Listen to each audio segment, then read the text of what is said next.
He holds the highest rank in the world, an SSS-level weapon. Except this weapon isn't a sword or magic. It's the ability to beautifully write ancient royal decrees. A useless piece of knowledge for the 20 people at the conference. And now, behind the iron door, a creature is scratching with its claws. And the only thing Dan has against it is a pen and the memory of how the Joseon king addressed his officials. But let's go back a few hours. Dan opens his eyes in the dust under the beam of an emergency lamp. His ears are... The ceiling has caved in. Concrete dust lies on his shoulders like snow. He's sitting on a wide wooden throne, his hands clenched around the armrests. His right glove is torn. There's blood on his knuckles. He doesn't remember how he ended up here. He only remembers going down to the storage room to check out a new exhibit, and then the world split in two. Literally. The ceiling cracked open, and through the fissure he can see the sky. Only the sky isn't right. Red fissures crawl across it like veins on an inflamed eye. And from these fissures, something alive. A bluish panel unfolds before his eyes. Letters. Dan reads them 3 times because he doesn't believe it the first time. Class determined. Emperor. Rank SSS. The line of succession has been established. He looks at his hands, the slender fingers of a museum curator with an ink stain on his index finger. He looks at the throne beneath him. Dark, carved wood. One word on the tag. Origin to be determined. He'd hung that tag himself 2 days ago. He'd written in the catalog himself that the exhibit was presumably a replica of a ceremonial chair from an unidentified era. SSS. A mythical rank that, according to rumors, never existed. And it went to the guy sitting on the museum's replica with an inventory number. People are screaming outside, not from a movie, a real human scream that makes his teeth clench. Then another one. Then a wet, heavy thud. Dan jumps to his feet. The throne behind him creaks. The wood cracks and crumbles into gray dust. Dan doesn't see it. He's already rushing toward the stairs with a single thought in his head. Maya from the souvenir shop is on duty alone today. He has to find Maya. He climbs over the rubble and scrapes his palms. He rips off his gloves and throws them aside. The second floor greets him with darkness and the smell of burning. The emergency light flashes red. Footprints stretch across the floor, not human, wide, 3-toed, wet. Dan freezes and listens. Somewhere in the distance, a low hum sounds like a transformer under load. He creeps down the hallway past the hall with Min's ceramics. The display cases are smashed. Shards crunch under his feet. A turn. Another hallway. The door to the souvenir shop has been torn off its hinges. It's dark inside. He takes a step. A rack of postcards has been knocked over. The cash register lies on the floor, and from behind the counter comes rapid, frightened breathing. Dan crouches down and looks over. Maya Han has her arms wrapped around her knees. Her eyes are huge. She's something white. She's holding a thick collection catalog to her chest like a shield. Dan calls out to her softly. "Maya, it's me, Dan from the Korean department." Her lips are trembling. She whispers that something big passed by the shop outside about 10 minutes ago. She heard claws scraping across the marble. Dan reaches out his hand. Maya grabs it and climbs out. She doesn't let go of the catalog. A panel hangs before her eyes, too. Class, archivist, rank, D. She doesn't understand what that means. Neither does Dan. But his own panel glows steadily and calmly. Emperor, SSS. As if the world outside the window didn't end there. They make their way to the main hall and find 2 more people along the way. Marcus, the security guard. He's burly. His hands are shaking. He's clutching a flashlight in his fist. Class, watchman, rank, C. And Lee Wansik, an elderly restorer from the neighboring wing. He's sitting against the wall, staring at his panel as if it were a menu in a foreign language. Class, restorer, rank, C. The 4 of them make their way to the main hall. The glass dome is shattered. Through the hole, they can see the sky. The red cracks have widened. Right before their eyes, something black and wet, the size of a dog, tumbles out of one of them. It lands on the roof of the neighboring building and races down the wall. Too fast. Maya clutches Dan's sleeve. Marcus raises his flashlight like a weapon. Lee Won-sik quietly says they need to go downstairs, to the basement. The walls there are half a meter thick with concrete. Dan agrees. They go downstairs. Storage rooms, shelving units. Dan slams shut the heavy iron door, the one that used to protect the exhibits from fire. Now it protects the four of them. They sit on the floor between the shelves. Marcus holds the flashlight upright. A small pillar of light, like a bonfire without heat. Dan mentally reaches for the panel and it expands wider. Emperor class, abilities, decree, vassal recognition, court, precedent, seal. He fixes his gaze on the first line. Decree. A written or oral command takes on the force of reality when protocol is observed. Proper address, proper structure, proper seal or gesture. Dan reads it 3 times. Protocol. He knows what this is. For 5 years he studied how royal edicts of the Joseon dynasty were drafted. He wrote a dissertation on the structure of ceremonial documents. He can recite from memory the formula used by a Joseon king when addressing 6th rank officials. Useless academic knowledge that had no practical application anywhere except at conferences with 20 people. And now the system tells him that this very knowledge is an SSS rank weapon. Something is scraping behind the iron door, quietly, methodically. Claws on metal. All 4 freeze. Marcus turns off his flashlight. Darkness. The scraping subsides. Then it starts again. Closer. Louder. Maya covers her mouth with her hand. Dan thinks. He's the only one in the basement with a rank higher than C. He doesn't know how to fight. He doesn't know how to shoot. He doesn't even know how to run fast. But he has a decree. And he knows how to write decrees better than anyone alive. He orders Marcus to turn on the flashlight. He walks over to the shelves. He grabs the leather-bound inventory book. He tears out a blank spread. He takes out a plain blue ballpoint pen. And he writes, calligraphically, like a scribe at the Joseon court. Every stroke is precise. An address, to the creature pounding on this door. Stay away from the house of memory. Here lie things that remember more than you do. You have no power over them. Signature, the character Won. King. 4 strokes that every Korean has drawn since childhood. Dan presses his palm against the paper. Something old and heavy passes through his hand, like a press imprinting a seal into wet clay. The paper beneath his palm glows dimly with a golden hue. And outside the door, absolute silence descends. The screeching stops. Then heavy footsteps, receding. Claws on concrete, growing quieter, quieter, quiet. Marcus exhales as if he hadn't breathed for 2 minutes. He asks what Dan did. Dan looks at the flickering hieroglyph. He says he explained to the creature where it is. Monsters are like tourists. You have to speak to them in the right language. Marcus looks at him as if he's crazy. Maya looks at him as if she's seeing him for the first time. Lee Won-sik adjusts his glasses and remarks that the formula for addressing them is flawless. Praise from a restorer who's spent 40 years verifying the authenticity of documents.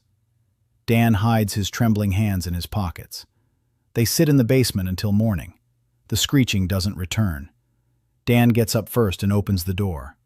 The hallway is empty. Claw marks remain on the iron door, 5 parallel lines, each a finger's width deep. Dan realizes 2 things. The decree worked.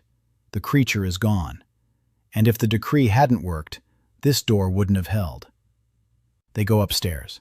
The city outside the windows looks as if it had been chewed up and spat out. Smoke, collapsed buildings, overturned cars, and dead silence. No sirens, no voices, only the wind through the shattered windows. Dean stands at the main entrance and looks out at the new world. His world.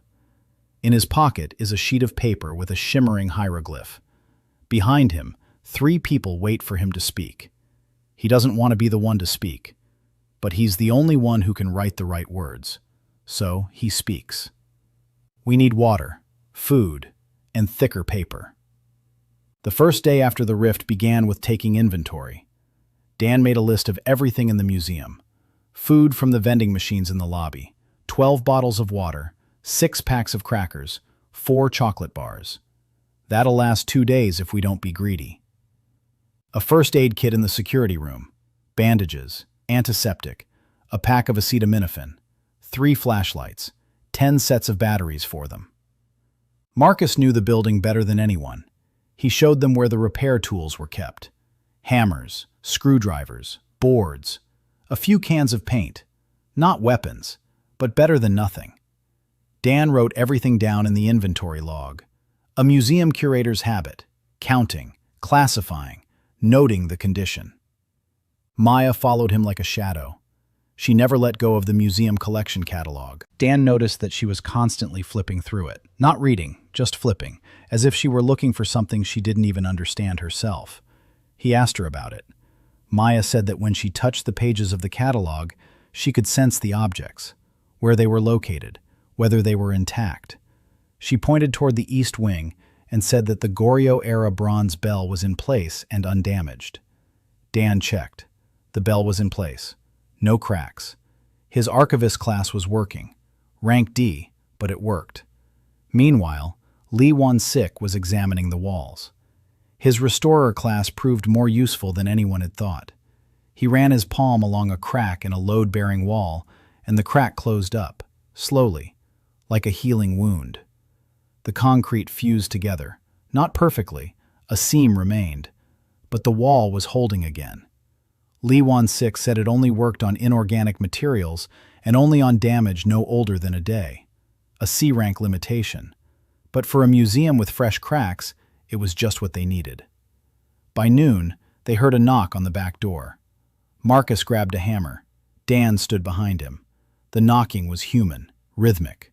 3 knocks, a pause, 3 knocks. Marcus opened the door. Standing on the threshold was a man of about 35, dirty, wearing a torn jacket. His left arm was in a makeshift sling. Behind him was a woman, younger, Asian. Her face was covered in soot. And 2 more people, a guy in his 20s with a gun in his hand and an older woman carrying a child. The child was about 3 years old. He was asleep. The man with the sling introduced himself as Tom. He said they were from a residential neighborhood 2 blocks away. Their house had collapsed. They were heading to the nearest sturdy building. The museum looked intact. Dan let them in. Tom turned out to be a builder, reinforcer class, rank D. He could make walls stronger just by touching them. Similar to restorer Lee Won-sik, but cruder. He didn't heal cracks, but simply compacted the material. The woman with him turned out to be his wife, Sohee. Class, tracker, rank D. She could see tracks. Any kind, human, animal, fresh and old. The guy with the pistol introduced himself as Jake, class shooter, rank C. 5 rounds in the magazine and not a single spare. And the woman with the child? Clara, rank F, class lullaby. She said it with such bitterness that Dan understood immediately. Her power lulled people to sleep. Only her own. The child in her arms slept soundly and peacefully despite the end of the world. Clara didn't want him to see any of this. Dan nodded. Now there were 8 of them, plus the child. Dan assigned the rooms. The hall in the east wing became a bedroom. The glass display cases served as walls for makeshift compartments. The security room became a storage area. The main hall was dangerous because of the shattered dome. Dan asked Tom and Lee Won-sik to work together on the ceiling. Tom sealed the edges of the hole. Lee Won-sik patched up the small cracks around it. They couldn't seal the hole in the dome. It was too big. But at least the ceiling had stopped crumbling. That evening, Dan was sitting in the museum director's office. The director hadn't shown up. His home was on the other side of town. Dan wasn't thinking about that. He was thinking about the system. The panel hung obediently before his eyes. He examined his abilities one by one. He'd already tested the decree. It worked. Vassal recognition. He closed his eyes and concentrated. Something soft touched his consciousness, like 8 warm dots in the darkness. His people. 8 people in the building. He didn't sense thoughts, not emotions. He sensed a readiness. Each one was different. Marcus was ready to defend. Jake was ready to shoot. Clara was ready to hide the child. Tom was ready to build. And Maya. Maya was ready to stay. Just to stay. Close by. It was the quietest and most steadfast readiness of them all. Dan opened his eyes. His hands were shaking again. He sensed someone else's readiness to obey, and that felt wrong. He didn't want anyone to obey him. He wanted everyone to be safe. But class didn't ask what he wanted. Class just worked. On the second day, Sohee returned from reconnaissance. She'd walked 2 blocks around the museum. Tracks. Lots of them. 3-toed, 5-toed, dragging, small and large. The monsters were everywhere. But there were fewer of them around the museum, as if something were repelling them. Sohee said the tracks led up to the building and then turned away. All of them, without exception. Dan knew why. His decree. The sheet of paper with the hieroglyph that was still lying by the iron door to the basement.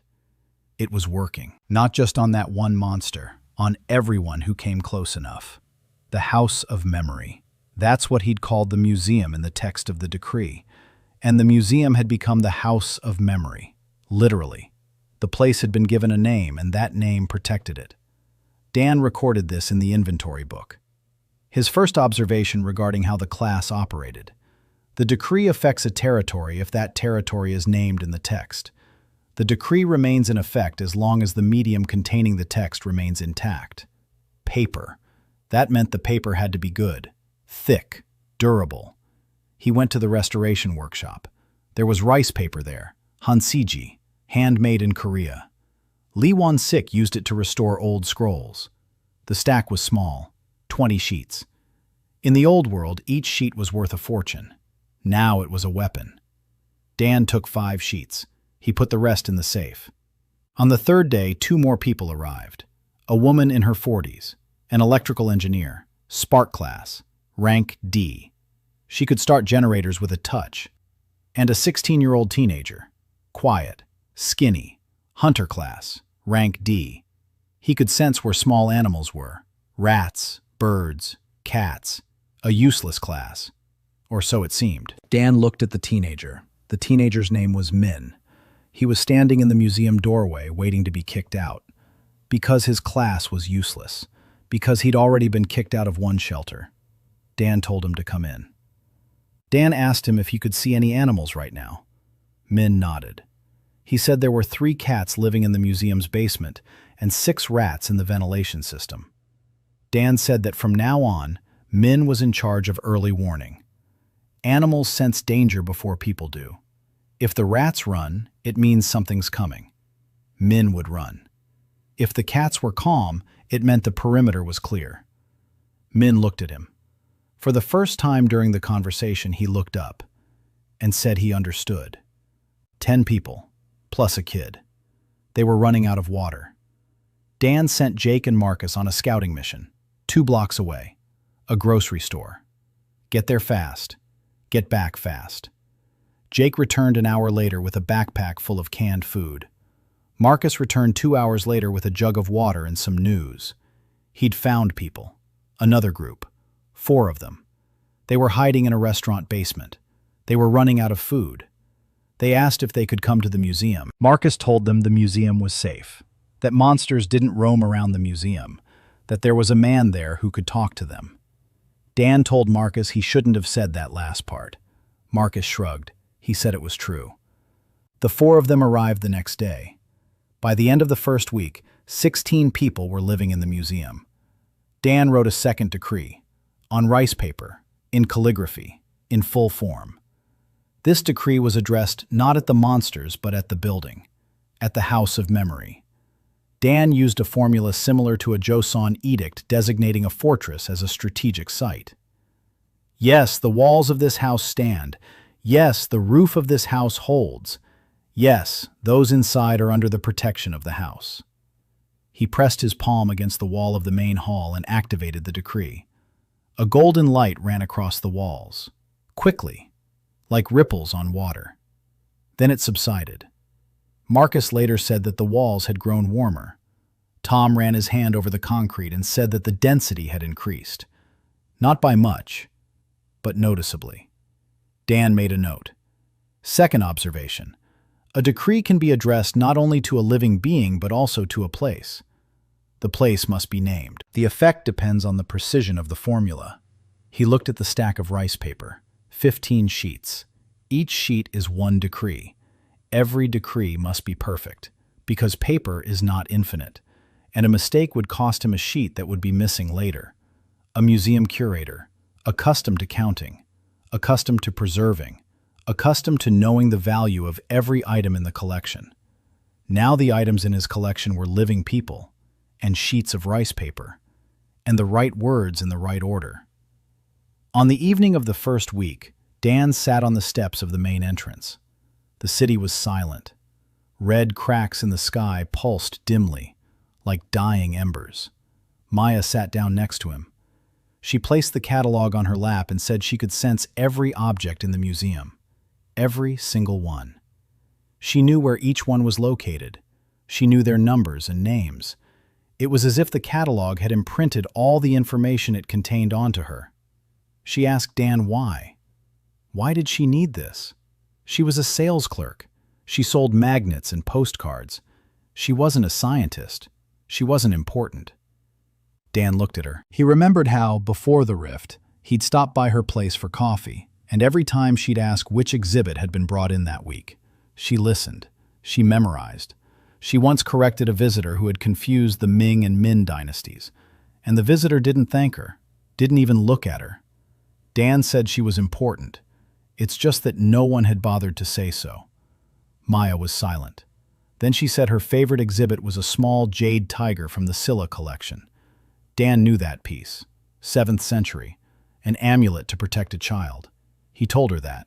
She nodded. They sat on the steps and looked out at the dead city. Somewhere in the distance, something inhuman was screaming. But around the museum, it was quiet. The decree held. On the 8th day after the rift, Min ran up to Dan and said the rats were leaving, all at once, from the basement, through the vents. They're heading east. The cats were pressed against the floor, not moving. Dan knew what that meant. He roused everyone, quietly, quickly. 16 people gathered in the east wing, the children in the center. Clara had put the baby to sleep. Jake checked his gun. 5 rounds, the same ones. They couldn't find any others. Marcus grabbed a hammer. Tom and Lee Wansik stood by the walls, ready to make repairs if something broke through.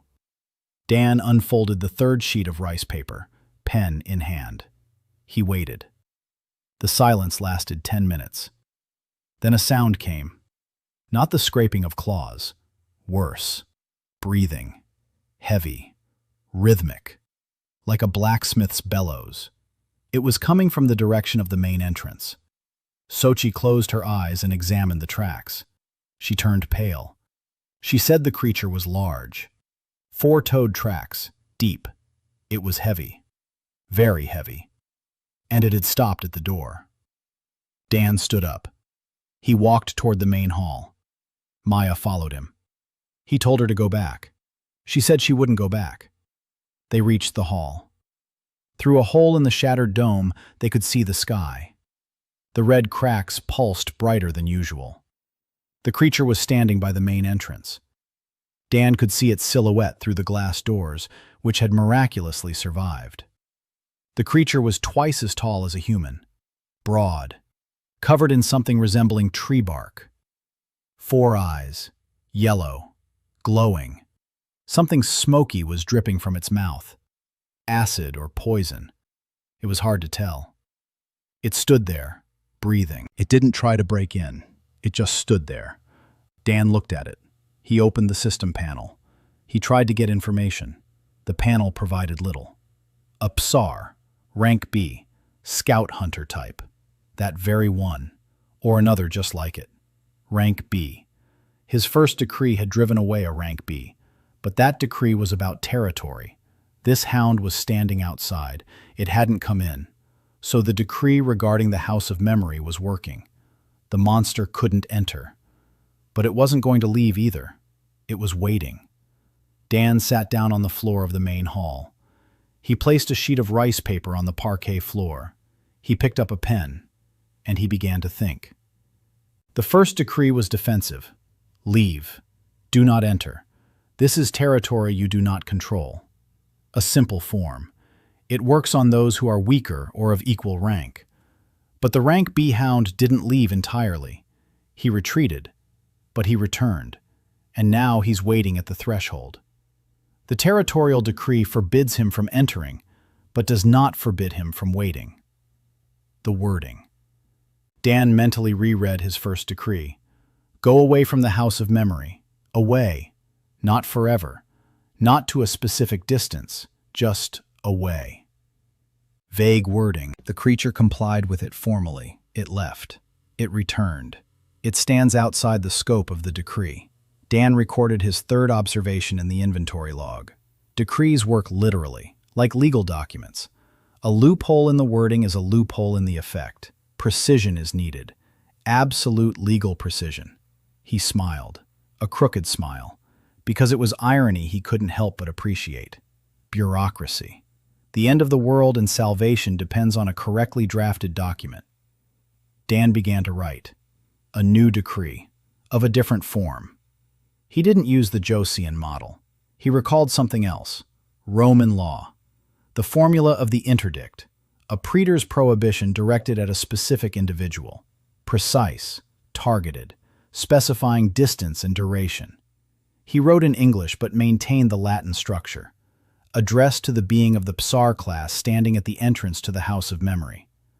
A prohibition on approaching this building and the adjacent territory within a radius of 300 paces. Valid indefinitely. Reasoning. This territory is under the protection of the throne. Seal. The Van hieroglyph. Palm to paper. A golden light, brighter than the first time. Rice paper holds the seal better. Behind the glass doors, the houndman flinched. All four eyes blinked simultaneously. He took a step back, then another. Then he turned and walked away. He didn't run. He walked. Heavily, slowly, as if an invisible wall were pushing him. 300 steps, Dan counted. On the 300th step, the hound stopped. He stood there for a moment. Then he walked on his own, of his own free will. Dan exhaled. 14 sheets of rice paper remained.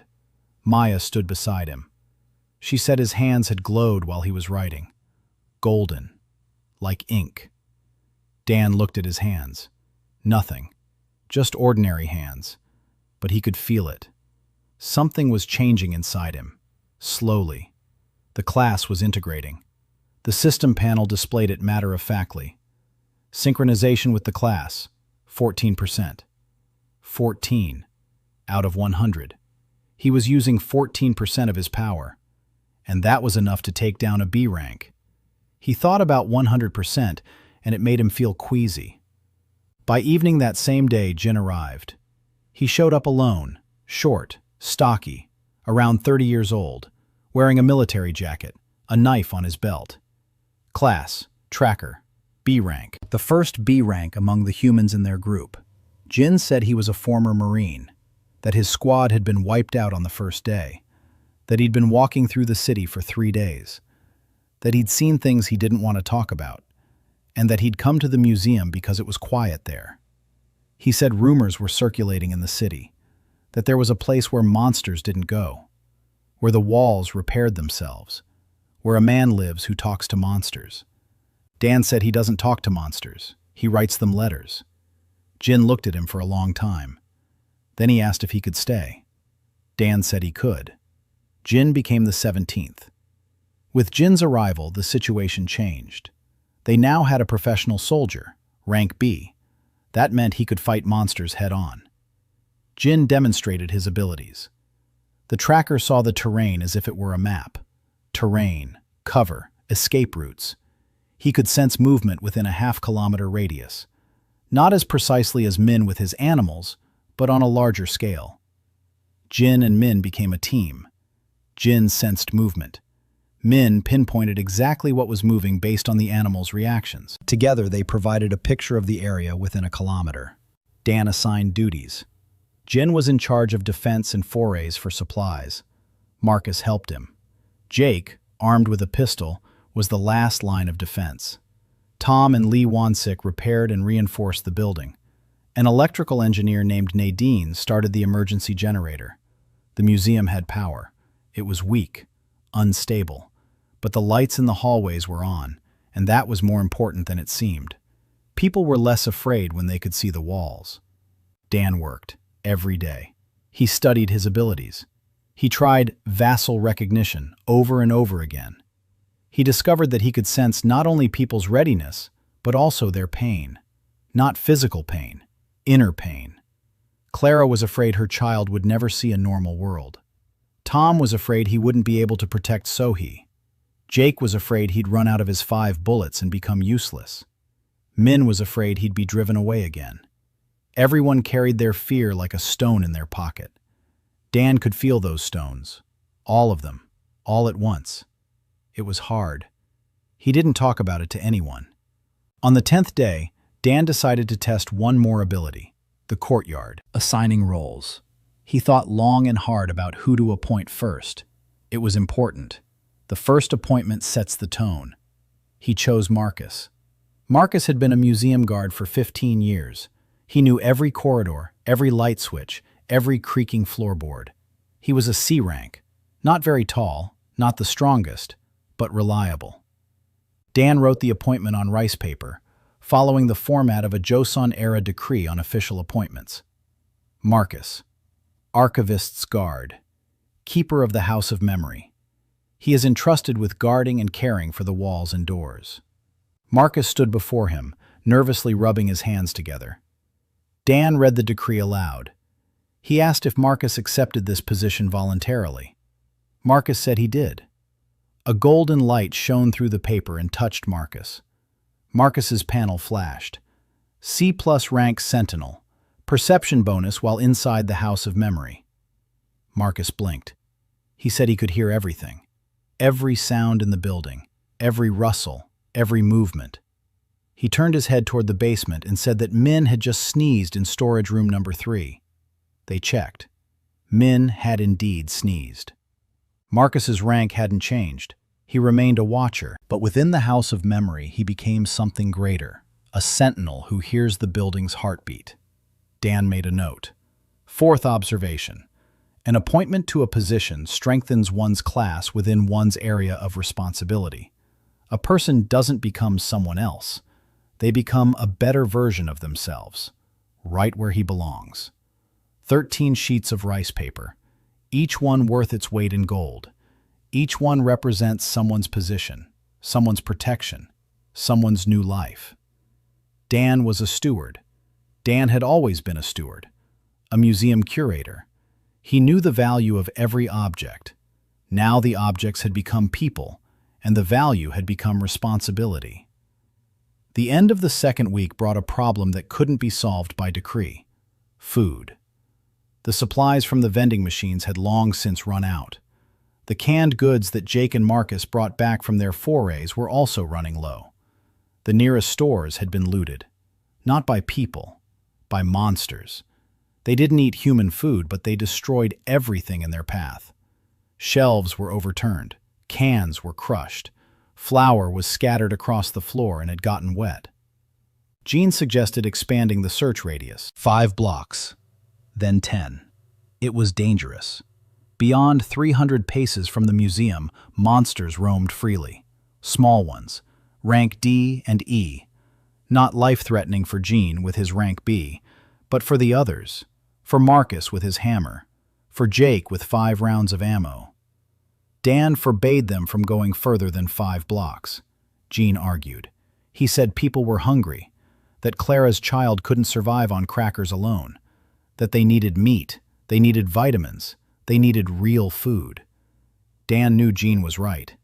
He thought about it for 2 days. At the end of the second week, he gathered everyone in the main hall. 18 people, plus Clara's child. Dan stood before them and said they needed to expand. Not just search for food farther away. Expand. Claim territory. The museum courtyard, the parking lot, the lawn in front of the building. Plant something. If Lee Won-sik can repair the concrete and Tom can reinforce the walls, then together they can build a fence. Not very high, but high enough to mark the perimeter.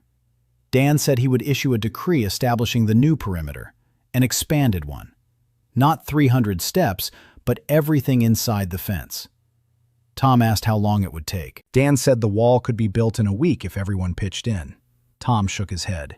He said they didn't have any materials, no cement, no rebar. Dan looked around. The museum, the exhibits, heavy glass display cases, stone pedestals, bronze railings, marble slabs in the foyer. He said they had the materials. Everyone fell silent. Lee Won-sik took off his glasses and wiped them.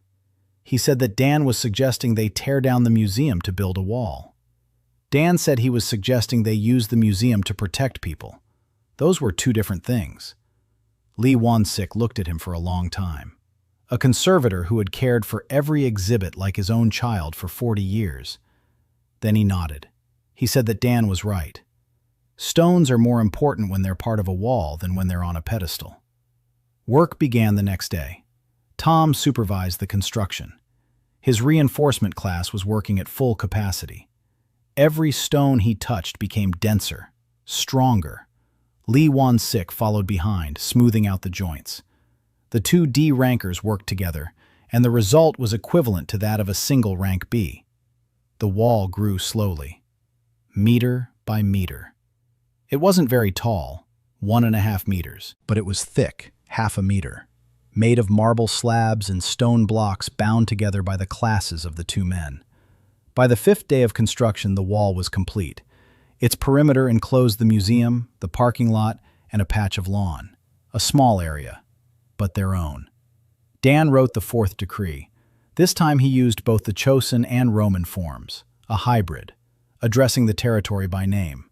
The House of Remembrance and the adjacent lands. A ban on entry for beings who do not recognize the authority of the throne. Permission to enter for those seeking refuge. The last line was important. Dan added it deliberately. Permission to enter for those seeking refuge. It wasn't just a decree of protection. It was an invitation. Maya read the draft and looked at him. She said it was beautiful. Dan said it was necessary. They couldn't live behind the wall with just 18 people forever. They needed people. Different people. With different classes. With different skills. As a museum curator, he understood one thing about collections. The value of a collection doesn't lie in a single great exhibit. The value lies in its completeness, in the fact that each item complements the others. The decree activated with its familiar golden glow. The wall shone for a second and then went dark. But something had changed. The air inside the perimeter felt different, cleaner, warmer. Not physically, just the way it felt, as if you could breathe here. Min said the cats had come out of the basement and were lying on the lawn. For the first time in 2 weeks. They arrived on the 3rd day after the wall was completed. A family, a man, a woman, 2 children, a boy of about 12 and a girl of about 7. They were walking openly down the street, unarmed. The woman was carrying the girl. The boy walked ahead. He was rank E, class, lantern bearer. His hands glowed with a dim white light. He walked through the dark city, shining his light. The family managed to make it because monsters below rank D avoided the light. The boy's name was Han. His parents were named Donho and Yumi. The girl's name was Sola. Rank F, class undetermined. She was too young. The system did not find the item. Dan met them at the gate. He opened the hole in the wall that Tom had left as an entrance. He let the family in. Yumi started crying. She said they had been walking for 4 days, that on the second day, an E-rank monster attacked them, and Han drove it away with his light. That on the third day, they found a note scrawled on the wall of a house. Museum, safe. An arrow pointed the way. Someone had left it. Dan didn't know who. He looked at Marcus. Marcus looked away. Dan didn't ask. 22 people. 23 counting Clara's little one. The territory, the wall, the decrees, the people. This was no longer just a hideout. It was the beginning of something. Dan hadn't said it out loud yet. Toward the end of the third week, what Dan had feared from day one happened. A monster approached the wall and didn't turn back. Big. Bigger than Sari. Dan stood on the wall and looked down. The creature looked like a bear, if a bear had been made of stone and had 6 paws. The system identified it as a sentinel, rank A.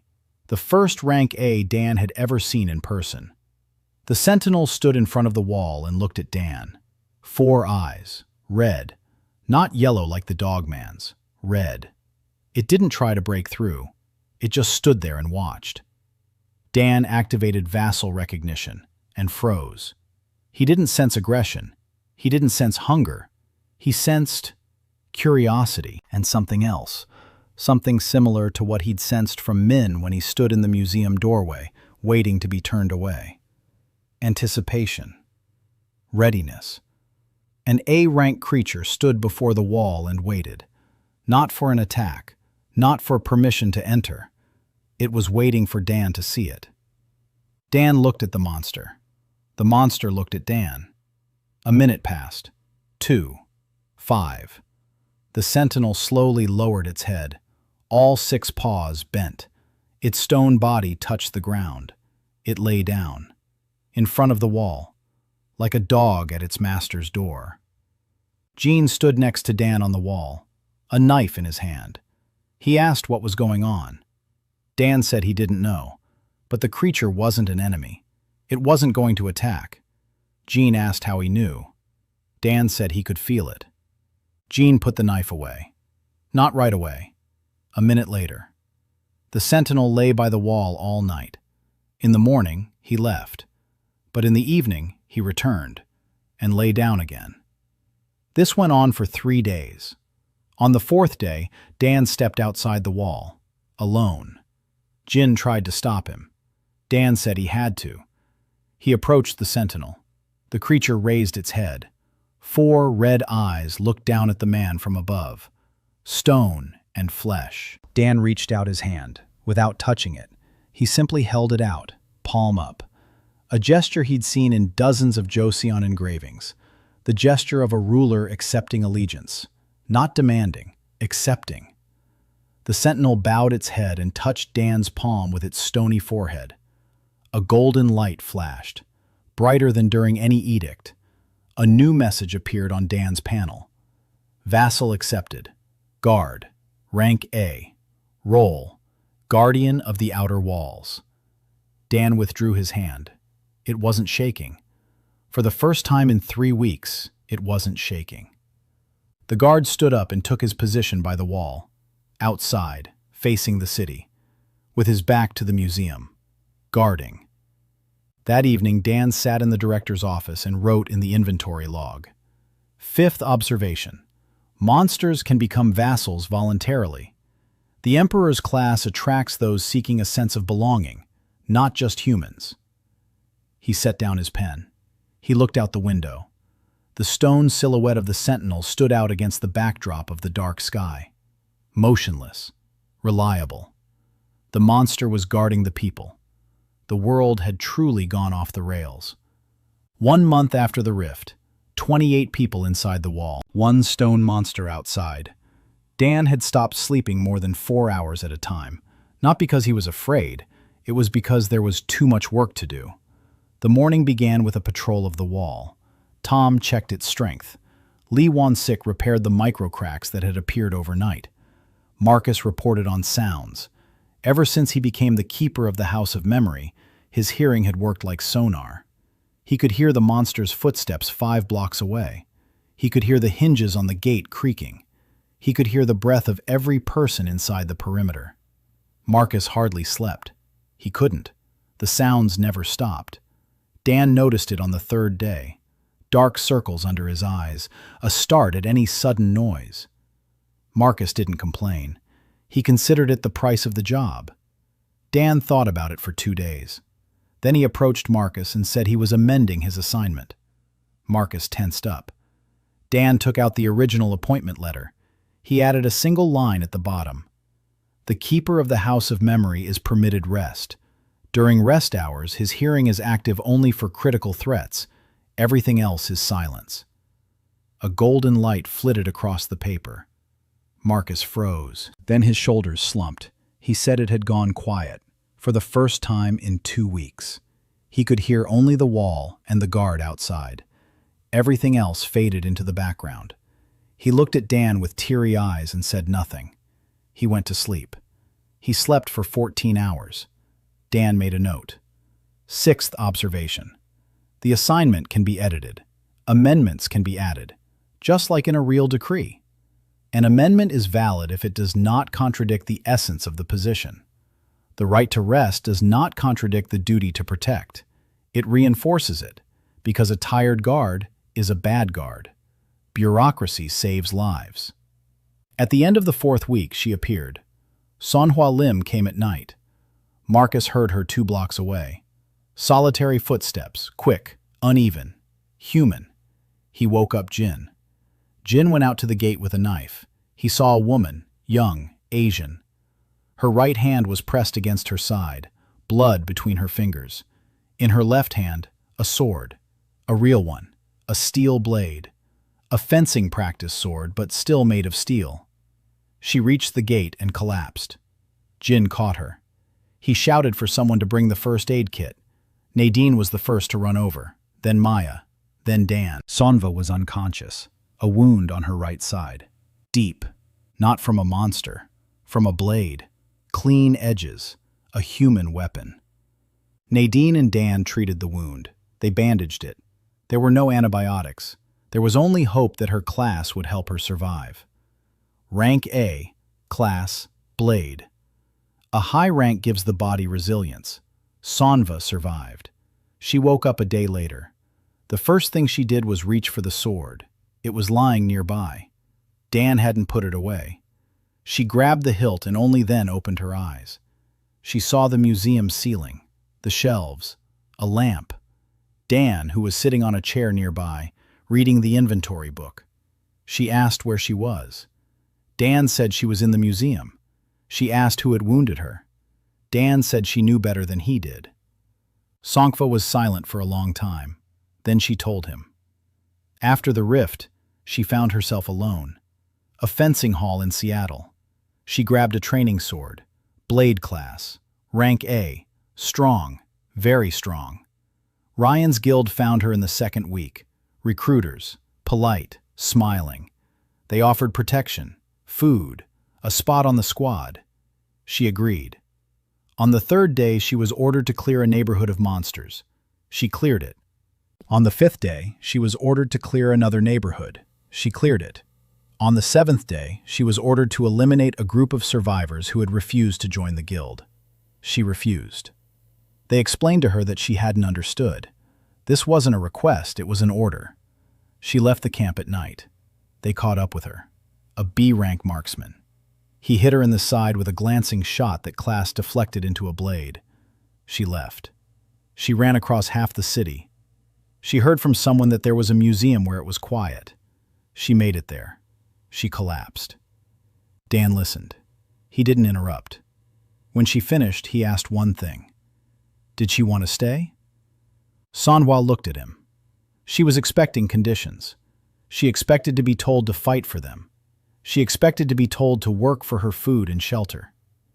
Dan didn't say anything like that. He said that if she wanted to stay, she could stay. If she wanted to leave, she could leave. He wouldn't hold her back. Sonhwa asked what he wanted from her. Dan said nothing. Sonhwa said that didn't happen. Everyone wants something. Dan thought for a moment. Then he said it would be good if she could take a look at their defenses and tell him what could be improved. Because he was a museum curator, not a military man, and his knowledge of tactics was limited to knowing how to arrange the display cases so that visitors would walk through the hall in the correct order. Manhwa looked at him. Something flickered across her face. Not a smile. It was far from a smile, but something. She said she'd take a look. 2 days later, she was back on her feet. The wound was healing quickly. Rank A. Her body was stronger than usual. Manhwa walked the perimeter, the wall, the gate, the guard posts. She returned to Dan and told him the defenses were terrible.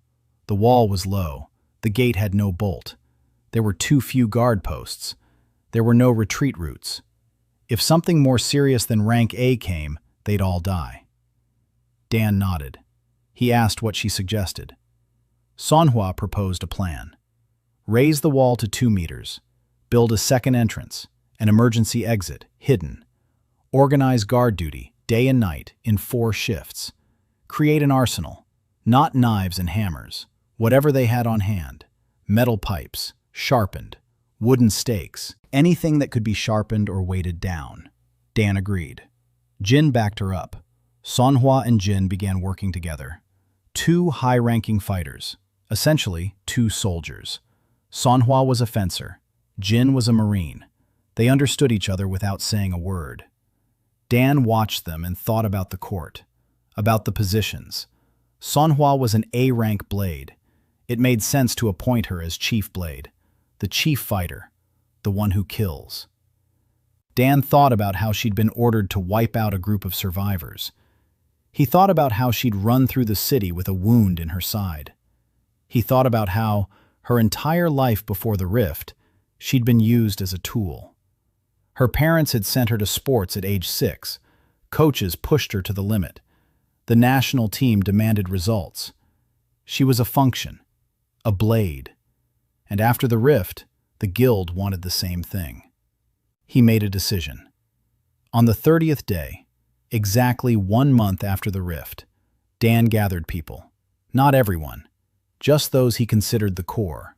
Marcus, Jin, Tom, Maya, Manhwa, Lee Won-sik, Nadine, Min. 8 people. He took out a sheet of rice paper, the 12th. 3 more to go after this. He said he wanted to appoint Manhwa to a position. Manhwa tensed. Her hand twitched toward her sword, a reflex. Dan read aloud. Manhwa Lim, Blade Class, Rank A, appointed as security advisor to the House of Memory. Not a blade, not a fighter, an advisor. Her duties include thinking, assessing, planning, to decide when to fight and when to retreat, to decide whom to train and how, to decide how to defend, not how to kill. Manhwa listened. Her expression didn't change, but Dan sensed through vassal recognition that something inside her was breaking. Not in a bad way, like ice in spring. He asked if she accepted. Manhwa was silent for 5 seconds, 10. Then she said one word. I accept. A golden light. Manhwa's panel flashed. An A+ rank blade, a bonus to tactical perception, a bonus to threat analysis. No bonus to attack, because the position isn't about attack. The position is about the mind. Manhwa looked at her panel for a long time. Then she looked at Dan. She said that no one had ever asked her to think, just to cut. Dan said that was because they were fools. Jin snorted. Marcus nodded. Maya smiled. Lee Won-sik adjusted his glasses and said the assignment was well crafted. Min stood in the corner, silent. He looked at Manhwa and Dan, and through recognition he sensed a wave emanating from him. The boy who had been driven out from everywhere for his useless class looked at the woman who was being used as a weapon. And both of them were here, in the House of Memory, in the positions they had been assigned. You are more than what they thought you were. That evening, Dan sat on the steps. As usual, the sky was red with cracks. The sentry lay against the wall like a stone dog. Inside the perimeter, light from the generator shone. 29 people. 1 monster vassal. The wall. Decrees. Positions. a museum that had become a fortress that was becoming a home.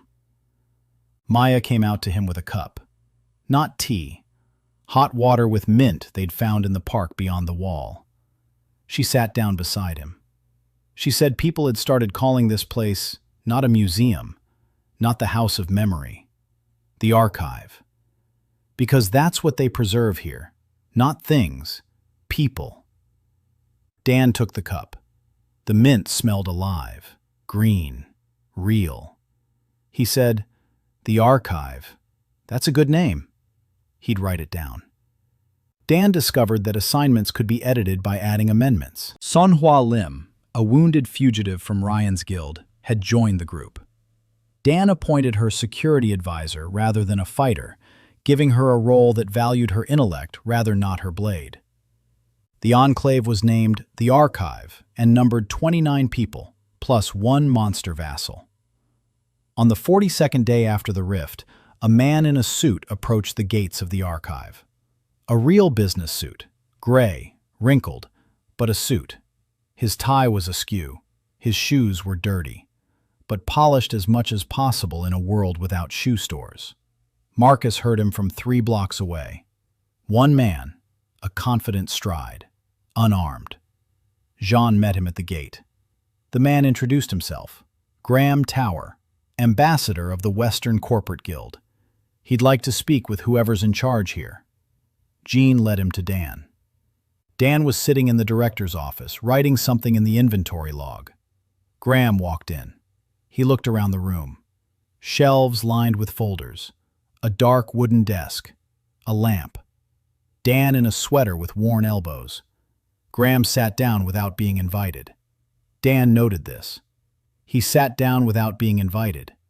In Joseon, that was considered rude enough to warrant expulsion. But Dan wasn't the king of Joseon. He was a museum curator playing a game of survival. Graham spoke smoothly, professionally. He said that Ryan's guild controlled the West Coast from San Francisco to Vancouver. 400,000 people under its protection. An army, supplies, medical care, order. He said the guild had noticed unusual activity in the area around the museum.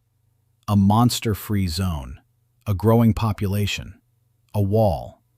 He said the guild respected self-organization and would like to offer a partnership. He pronounced the word partnership the same way salespeople pronounce the word discount, beautifully and emptily. Dan listened. He didn't interrupt. A curator's habit at conferences: wait until the speaker finishes, then ask one precise question. Graham finished.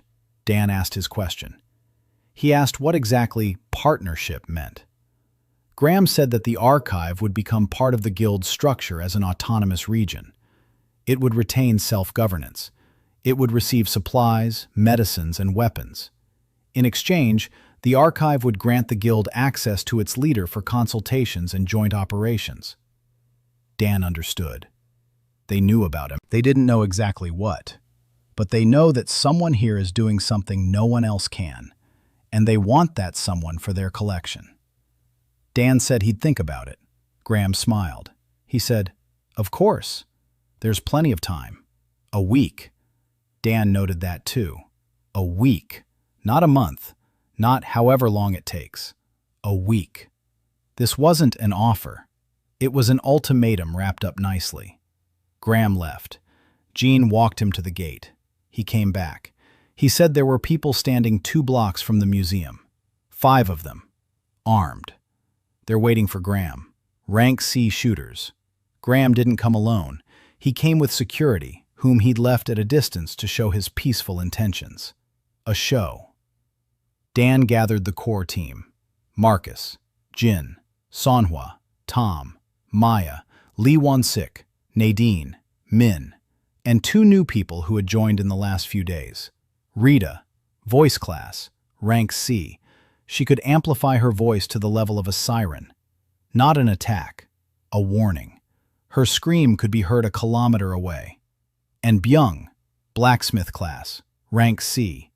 He could change the shape of metal with a touch, slowly, but he could. He turned a water pipe into a spearhead in 2 hours. Dan told them about Graham's visit. The reaction was predictable. Jin said that Ryan's guild was a machine. It devours people and territory.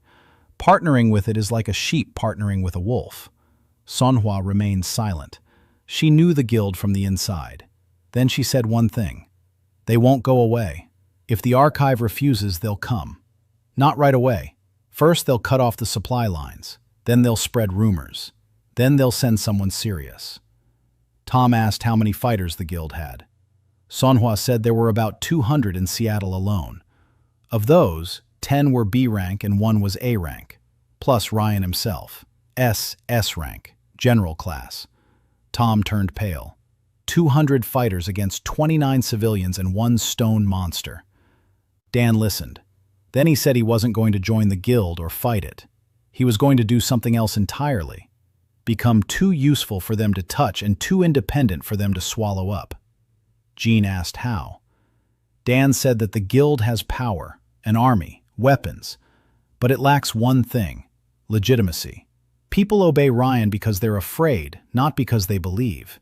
Fear works as long as there's a threat. Take away the monsters, and the guild will fall apart, because people will have no reason to put up with it. The archive works differently. People come here voluntarily. They stay of their own free will. It's a different kind of power, slower, quieter, but stronger. Songfa said those were pretty words, but Ryan doesn't care about legitimacy. He's got guns. Dan said he knew. That's why they need time. Time to grow. Time to become big enough, useful enough for ordinary people, so that Ryan couldn't touch the archive without losing face in front of his own people. Dan replied to Graham in 4 days, not a week, sooner, because whoever responds ahead of schedule shows they're not afraid. He wrote his reply on rice paper, in proper form, like a diplomatic note, politely, precisely. The archive thanks the Western Corporate Guild for its offer and respectfully declines it. The archive is an independent entity. The archive is open to trade and exchange, but not to subjugation. The archive is ready to accept anyone seeking refuge, regardless of guild affiliation. The last line was key. Anyone seeking refuge, regardless of affiliation. This meant that Ryan's people could go to Dan. It was a declaration of war, written in the language of hospitality. Graham read it. His smile didn't change. He said he'd pass it on. Then he left. 3 days later, 2 people fled Ryan's guild. A woman, class cook, rank D, and a man, mechanic class, rank C. They arrived at the archive at night, hungry, frightened. The woman said that at the guild, they were forced to work 12-hour shifts. Food was rationed by ration cards. Rank determined the portion size. Rank D received the least of all. She had been cooking for Rank A and licked her fingers because she hadn't eaten anything since morning. Dan let them in. The cook, whose name was Layla, turned out to be a godsend. She cooked up a storm out of nothing, canned goods, mint, and dried seaweed that Min had found on the roof of a neighboring building. The food was simple but hot and delicious. Dan thought about a position for her, but he wasn't in a hurry. 11 sheets of rice paper. Every one counted. On the 50th day after the rift, Dan used the precedent for the first time. He hadn't planned it. It just happened. 2 residents of the archive got into a fight over a blanket. Ridiculous. Silly. But in a confined space with 30 people, a silly argument can become a serious problem. A guy of rank E and a woman of rank D. Both were yelling. Both thought they were right. Dan came over. He sat down between them. On a step. Not on a chair. Not on a throne. On a step. And he said one sentence, from memory. From the Edict of Sejong the Great. The very one who created the Korean alphabet. The edict stated that a wise ruler does not settle disputes. He creates conditions under which disputes resolve themselves. Dan spoke these words aloud, in Korean, then in English. Something happened. A golden light flashed. Both disputants fell silent, not because they were forced to. They fell silent because they suddenly realized they were arguing over a blanket, over a piece of fabric, while outside, red cracks and monsters outside. The woman gave up the blanket. The guy gave it back. He said she needed it more.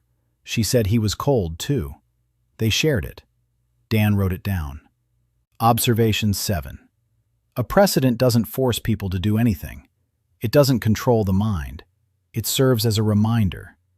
The words of a real-life ruler, spoken at the right moment, create a sense of clarity. It's as if, for a second, a person sees the situation through the eyes of someone who has witnessed thousands of such situations. Sejong's edict worked because Sejong was truly wise. His words carried the weight of centuries. A precedent is not a weapon. It is a mirror. Dan sat that evening, thinking about how many more historical documents he knew by heart. Dozens, maybe hundreds. Fragments of edicts, laws, declarations. He'd spent 5 years studying them. Now each one was a round in his magazine. And unlike Jake's 5 bullets, these rounds never ran out. On the 56th day, Emily Carter arrived. Not alone. With 3 wounded people on a makeshift stretcher. She dragged them 3 blocks, all by herself. A 22-year-old medical student with dark circles under her eyes blacker than night. Class, surgeon, rank, B. She walked through the gate and said she needed a place where the wounded could lie without dying. Her voice was steady.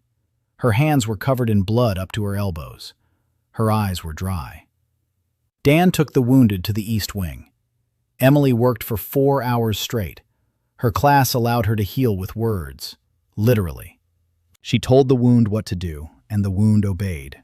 Close up. Heal. Stop bleeding. But only if the description was medically accurate. She couldn't say, heal. She had to say, a blood vessel 2 millimeters in diameter in the upper third of the forearm. Stop the bleeding. And the blood vessel would stop. After 4 hours, all 3 were stable. Emily left the wing. She sat down on the floor. She rested her head on her knees. Dan brought her some water. She drank it. He asked when she'd last slept. She said she didn't remember. 2 days ago, maybe 3. He asked how many people she'd lost.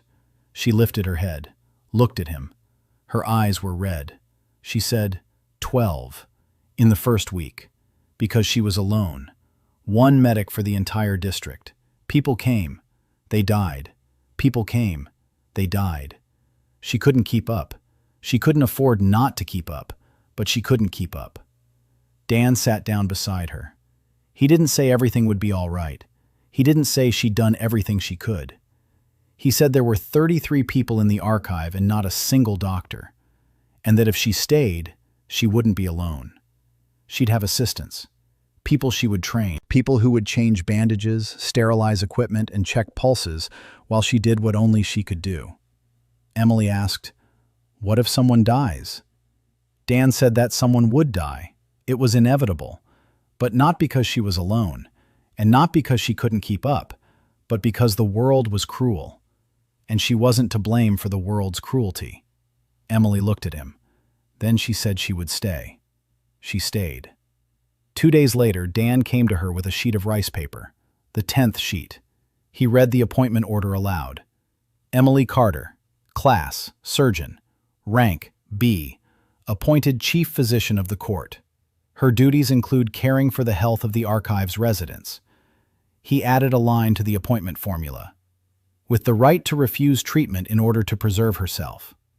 Emily listened. Dan saw her reading those words from his lips.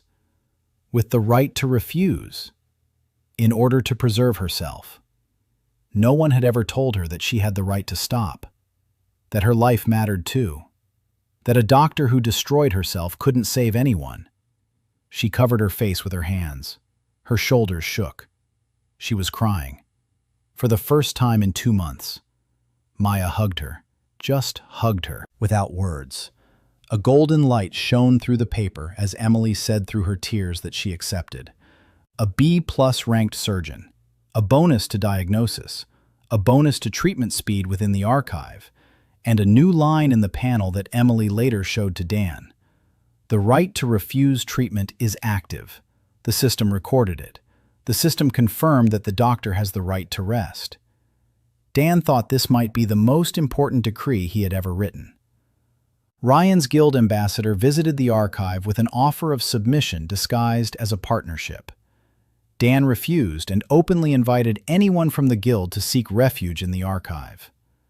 For the first time, Dan invoked the precedent, citing the Edict of Saison the Great.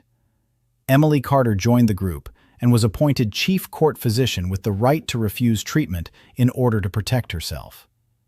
On the 60th day, the archive numbered 40 people. They arrived one by one and in groups. Some came from the ruins of the nearest neighborhoods, others from far away. Rumors spread faster than Dan had expected. A place where it's quiet, a place where they feed you, a place where they don't beat you for having a low rank. People carried these words like seeds. Dan understood that growth was both good and dangerous. More people meant more mouths to feed, more conflicts, more attention from the outside. He decided to organize things. Maya helped. Her archivist class had evolved by this point. She no longer simply sensed objects, she sensed information. Any document she picked up revealed its contents to her instantly. Lists, registers, records. She absorbed data like a sponge soaks up water. Together, Dan and Maya created the archive's first registry. Name, class, rank, skills before the rift, skills after, what they're afraid of, what they're good at, what they want to do. The last item was Maya's idea. She said that people come with the skills they have, but they don't always want to do what they're good at. A cook might not want to cook. A builder might not want to build. They might want something new. And if you give them that something new, they'll work better. Dan looked at her and said she was right. That's exactly how the court should operate, not by coercion, by consent and of their own free will. The registry was filling up slowly. Not everyone wanted to respond. Some were afraid the information would be used against them. Dan announced that the registry was accessible to every resident of the archive. Anyone could see what others had written, including his own entry. He was the first to fill out his line. Name, Daniel Cho. Class, Emperor. Rank, SSS. Skills prior to the rift. Museum work. History of Joseon. Calligraphy. Skills after the rift. Drafting decrees. Appointing officials. Reading historical documents aloud. What he fears. Becoming someone others fear. What he wants to do? Preserve. People read his entry. The word SSS hung in the air for 2 days. No one spoke it aloud.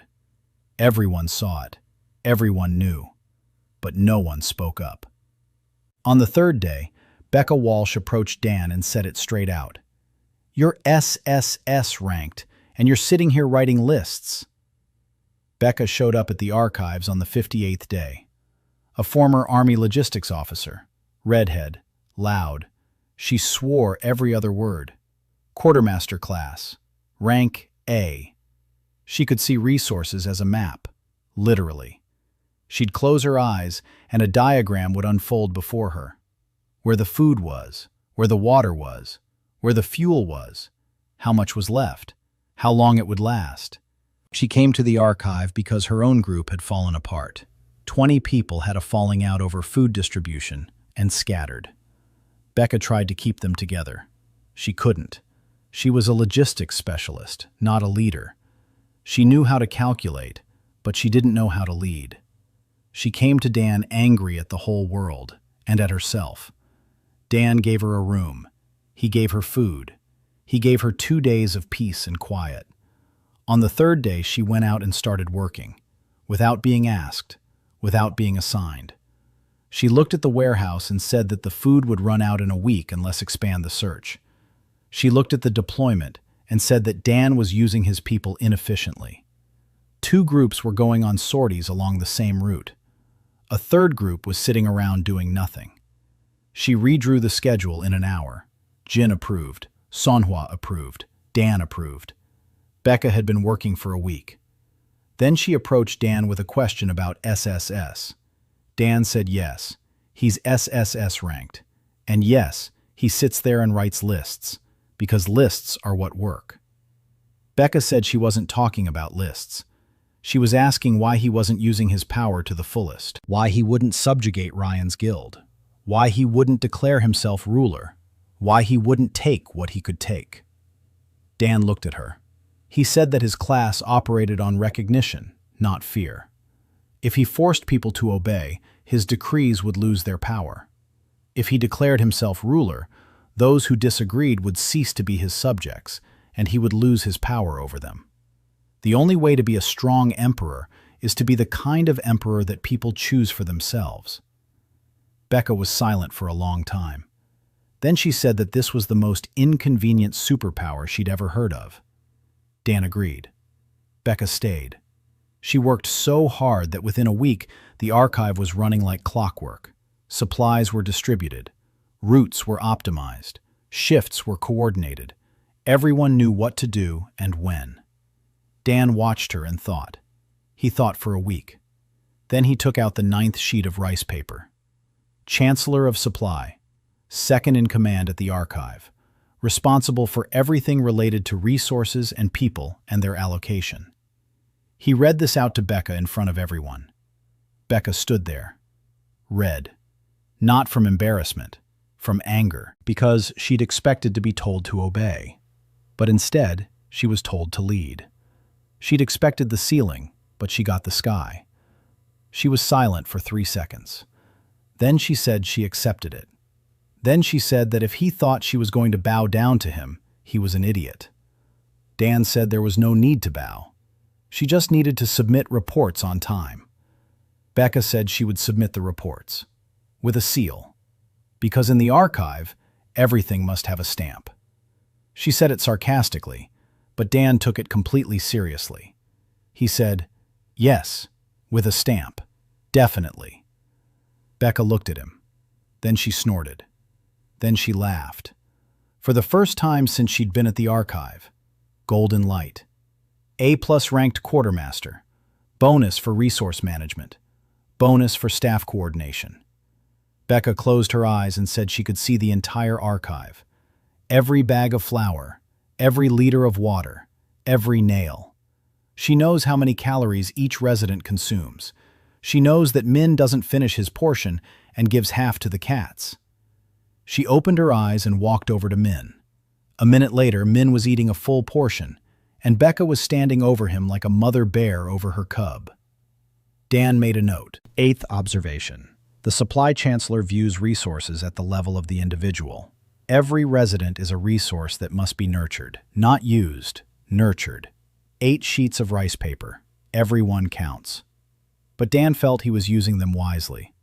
Each sheet became someone's position. Each position became someone's foundation. He wasn't building an army, he was building. He didn't know the word for it. Becca did. On her 3rd day in the position, she walked up to him and said, "You're building a state, not an army, not a fortress, a state, with all its stupid bureaucratic stuff, with registries and reports and seals." Dan said he was building a place where people ate hot meals and slept without weapons in their hands. Becca said that was a state, just a normal one. The archive had grown to 40 people. Dan openly listed his SSS rank in the public registry. Becca Walsh, a former Army logistics officer, joined the group and was appointed Chancellor of Supply, becoming the second in command at the archive. Dan formulated the principle that the Emperor's power works only through voluntary recognition, not coercion. The 70th day, the 3rd month. The archive had grown to 60 people and was beginning to feel cramped. The walls were too cramped. The area inside the perimeter held a museum, a parking lot, and a patch of grass. 60 people were sleeping in the halls, on the floor, on the shelves, and in the corridors. Lee Won-sik walked through the building, shaking his head. The walls were holding up, but there wasn't enough room for everyone. Becca brought Dan the calculations. There was enough food to last 3 days, enough water for 5. Their forays were getting longer. The nearest blocks had been ransacked. Jin was leading groups 10 blocks away. It was dangerous. Last time they ran into a rank B monster. Jin handled it, but one of his men broke his arm. Emily treated him, but she told Dan what he already knew. If there are more wounded, she won't be able to handle it alone. Dan made a decision. Expansion. Not inside the wall, beyond the wall. 3 buildings next to the museum. An apartment building, an office building, a small restaurant. All 3 were empty. All 3 were damaged but still standing. Tom and Lee Won-sik inspected them. The apartment building could be reinforced in a week, the office building in 2, the restaurant in 3 days. A new wall was needed, longer and taller. Tom said he needed helpers, not just 1 or 2. 10 people for the permanent construction site. Dan gave him 10. Becca optimized the other tasks to make up for it. Manhwa organized security for the construction site. Jin and 3 fighters stood guard along the perimeter while the builders worked. The wall was growing. Slowly. Painfully. But it was growing. Dan wrote a new decree. Expansion of the House of Memories territory.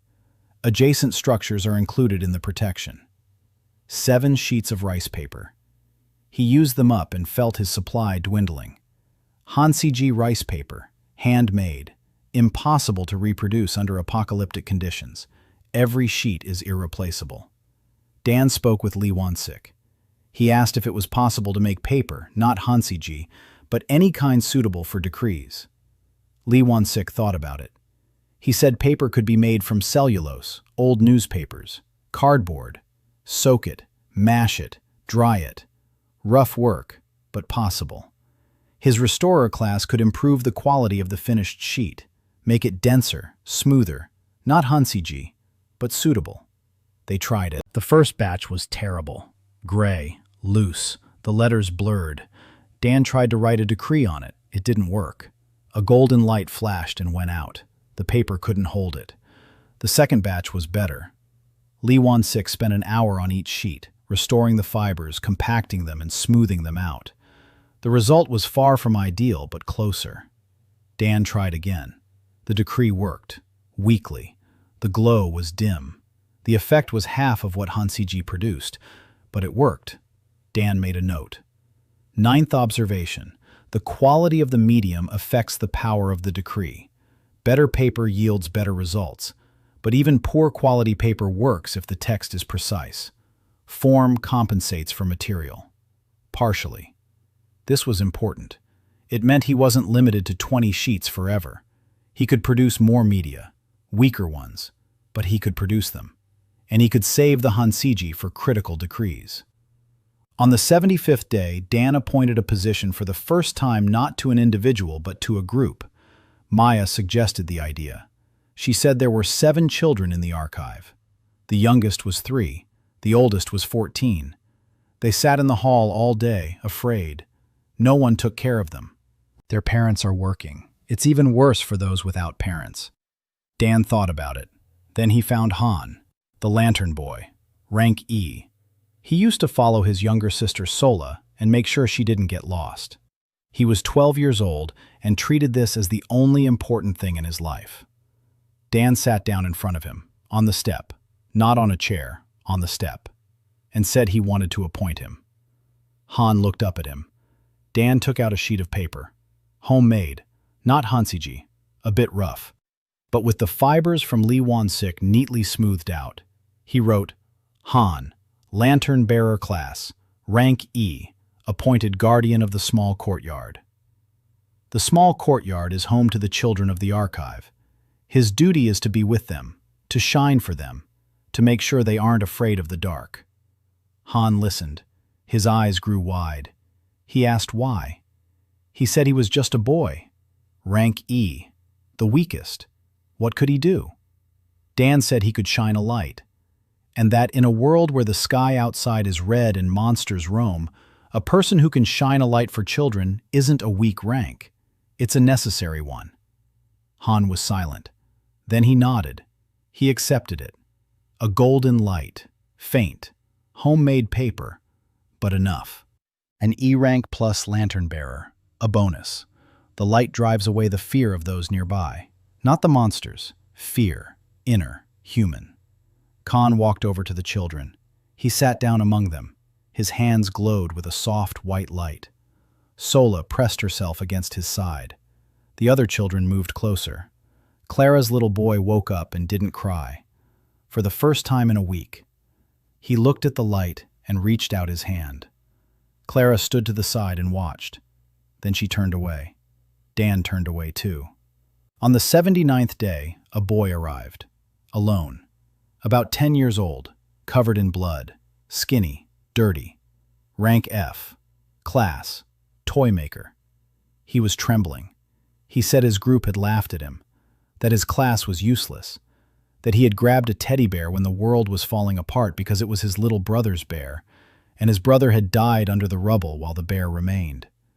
He said he had run away because he couldn't stand hearing the laughter behind him anymore. Dan looked at him, 10 years old, alone in a dead city, with a teddy bear in his hands. Dan stood up. He walked out of the office. He headed for the main entrance. He sat down on a step, in front of everyone. 30 people saw him. He took out a sheet of paper, homemade, rough, but serviceable. He wrote, Tahoe, toy maker class, rank F, appointed chief courtyard comforter. His duty is to be there for those who are afraid. His tool is his class. As a comforter, the toy maker provides gentle healing from fear, for children, for adults, for anyone who needs it. Dan read it aloud. Tahoe stood before him, a teddy bear in his hands, his lips trembling. He didn't believe it. He said that his class didn't do anything, that the teddy bear was just a teddy bear. Dan said that was because no one had told him what to do with this class, that being a toy maker isn't about toys, it's about comfort, about how something soft, warm, and familiar can be a remedy. Tahoe accepted it, quietly, almost in a whisper. A golden light, the faintest. The paper was flimsy, rank F, but there was light. An F+ toy maker, a bonus. Its presence reduces anxiety in those within a 5-meter radius. Tahoe pressed the teddy bear to his chest. He wasn't crying. He was too exhausted for tears, but he stood a little straighter. Han approached him, took his hand, led him to the children. A week later, for the first time in over 2 months, children's laughter could be heard in the archive. Tahoe sat among the children, the teddy bear in his hands, Han's light all around, and the children were laughing. At something. Dan didn't know what. It didn't matter. What mattered was that the sound existed. Becca stood next to Dan and watched. Then she turned away. She said there was something wrong with her eyes. Dan didn't comment. The archive expanded, taking over 3 adjacent buildings. Dan and Lee Won-sik learned to make homemade paper for the decrees, weaker, but still effective. Han became the keeper of the small courtyard, and 10-year-old Tahoe, from the toy maker class, was appointed chief comforter of the court. For the first time, children's laughter rang out in the archive. The 3rd month was well past its midpoint when Ryan's guild struck its first real blow. Not a military one, an informational one. Marcus was the first to hear it. Voices, far away, amplified. Someone was shouting into a megaphone, 10 blocks away from the archive. Jin went out to investigate. He returned 2 hours later. His face was stern. He said the guild had posted notices on all the surviving buildings, on the walls, on poles, on overturned cars. The text was simple. Attention, survivors. The man calling himself the leader of the so-called archive is a fraud. He is using an unknown class to control minds. People near him lose their will. Monsters near him become tame, which proves that he himself is a monster. Do not approach the museum. Do not believe his promises. The Western Corporate Guild guarantees safety to anyone who reports to the nearest outpost. Dan read the text that Jin had brought. He read it twice. Then he carefully folded it and filed it away in the inventory log, like an exhibit. Manhwa said this was only the beginning. She knew Ryan's methods. First, discrediting, then isolation, then applying force to a weakened target. Dan asked how much time they had. Manhwa said a month, maybe 2. Ryan isn't in a hurry. He's methodical. Becca said the announcements were already having an effect. No one had come to the archive in the last 3 days. Before that, 2 or 3 people would come each week. The flow had stopped. Worse than that, People inside the archive had started whispering. Not everyone, just some. Those who had arrived recently. Those who hadn't seen Dan write the first decree. Those who didn't know him personally. To them, he was just a man at a desk in the director's office, writing something on pieces of paper. And outside, people said he controlled minds. Dan sensed it through vassal recognition. Doubt, subtle, like a crack in the wall. Not dangerous yet, but growing. He gathered everyone, all 60 of them, in the main hall. The dome was partially sealed off. Light streamed through the remaining hole. Dan stood before them, not on a dais, on the floor, eye to eye. He said he knew about the rumors, that Ryan's guild calls him a fraud and a mind controller. He said he wanted to respond to this openly. His class is Emperor, SSS rank. He does not control minds. His decrees only affect those who acknowledge him in some sense. If anyone present believes they are being deceived, they may leave the archive right now. No consequences, no anger, no persecution. He can go to Ryan's guild or anywhere else. Dan will wait by the door. Silence. No one moved. Dan stood and waited. A minute passed. Then one man stood up. His name was Peter, rank D, minor class. He'd arrived at the archive 10 days ago. He said he was leaving. Not because he believed the announcements, because he was afraid. Because the SSS was too much. He was an ordinary person. He didn't want to be near something like that. Dan nodded. He said he understood. He asked Becca to give Peter a 3-day supply of food. Becca handed it over. Peter left, one of 60. Dan walked him to the gate, shook his hand. Peter walked down the street. The guard by the wall watched him go with 4 red eyes but didn't move. Dan came back.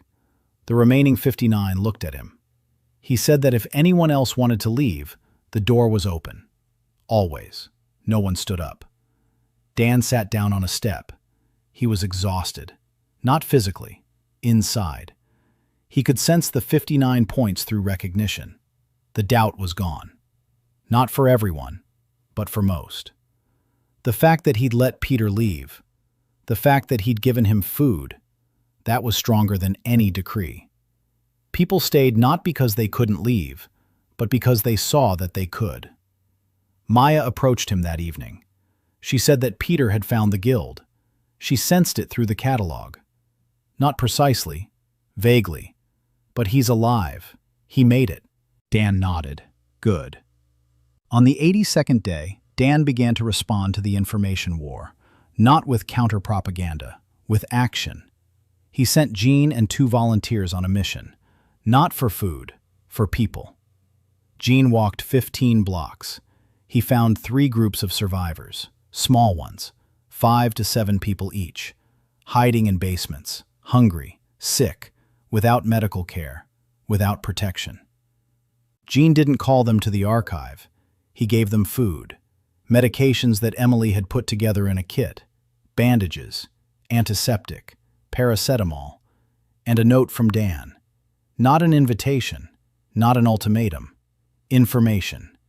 Where the archive is, what it offers, how to find it. No strings attached, no obligations. 4 people from these groups came to the archive a week later. The rest didn't come, but they remembered. Dan repeated these trips every week. Food, medicine, information. Becca grumbled. She said they were wasting resources on strangers. Dan said there were no strangers. There were just those who hadn't come yet. Becca grumbled even louder. But she optimized expenses so there would be enough. Because she was the supply chancellor and she did her job. On the 88th day, a second message arrived from the guild. Not through an envoy, through an arrow, literally. A metal bolt had pierced the wall of the archive during the night. A note was tied to it.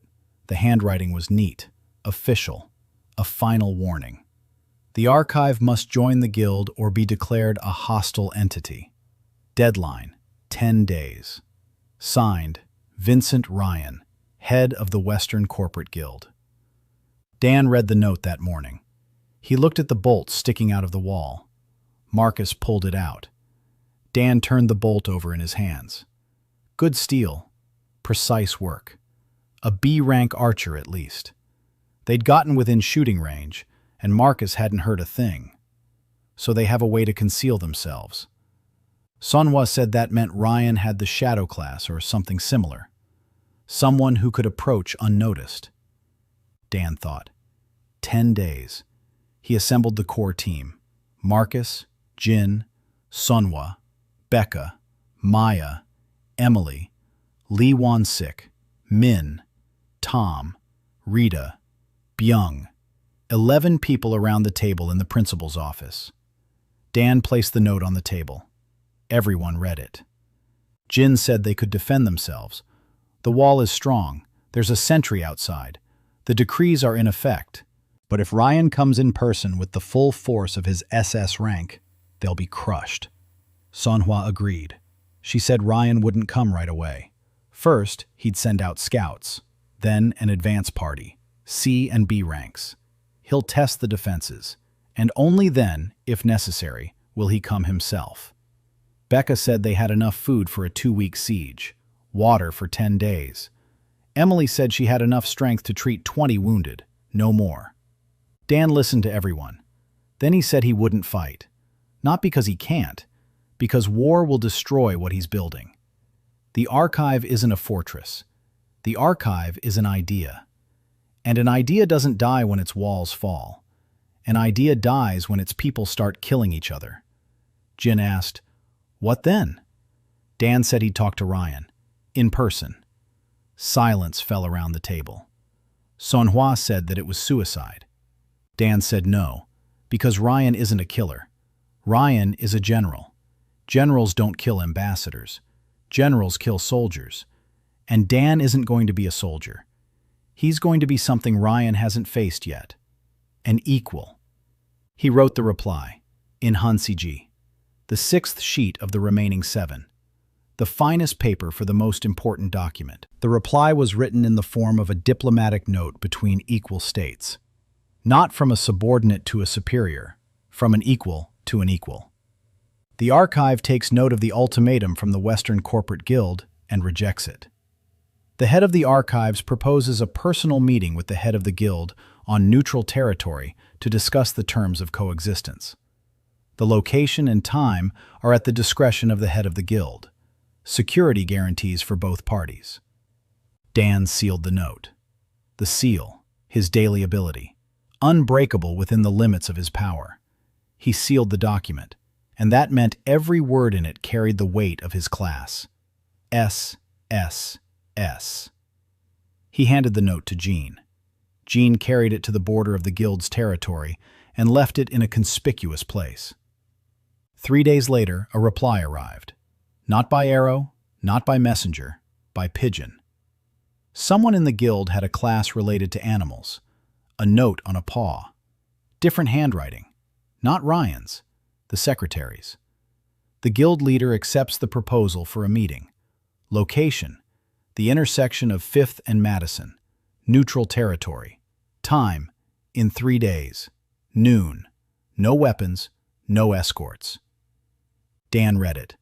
No escorts. Ryan wanted a one-on-one meeting. An SS rank general against an SSS rank curator. No armies, no walls, no decrees. Just 2 men at an empty intersection in a dead city. Dan agreed. Ryan's guild launched an information war by declaring Dan a fraud and a mind controller. Dan openly invited the residents of the archive to leave, and 1 person left voluntarily. Dan responded to Ryan's ultimatum by proposing a face-to-face meeting on neutral territory. The meeting is scheduled for 3 days from now. The morning of the meeting began with rain. The first rain in 3 months. Water was pouring through a hole in the dome and pitter-pattering on the marble floor of the main hall. Min said the rats were calm. The cats were sleeping. Marcus said it was quiet within a 5-block radius. No monsters, no people. Suspiciously quiet. Manhwa said that Ryan had cleared the area around the meeting spot. He'd taken out the monsters. He'd taken out his own people, so that no one would interfere. That spoke to the seriousness of the situation. Ryan wasn't planning a trap. He was planning a conversation. Dan got dressed. His coat, that very one, the one he'd worn on the day of the rift, patched by Maya in 3 places, as clean as possible. He put 3 sheets of rice paper in his pocket. Hansiji, 5, 6, and 7 of the remaining ones. A pen, an inventory book with notes, and a small Nep tiger from Sill's collection.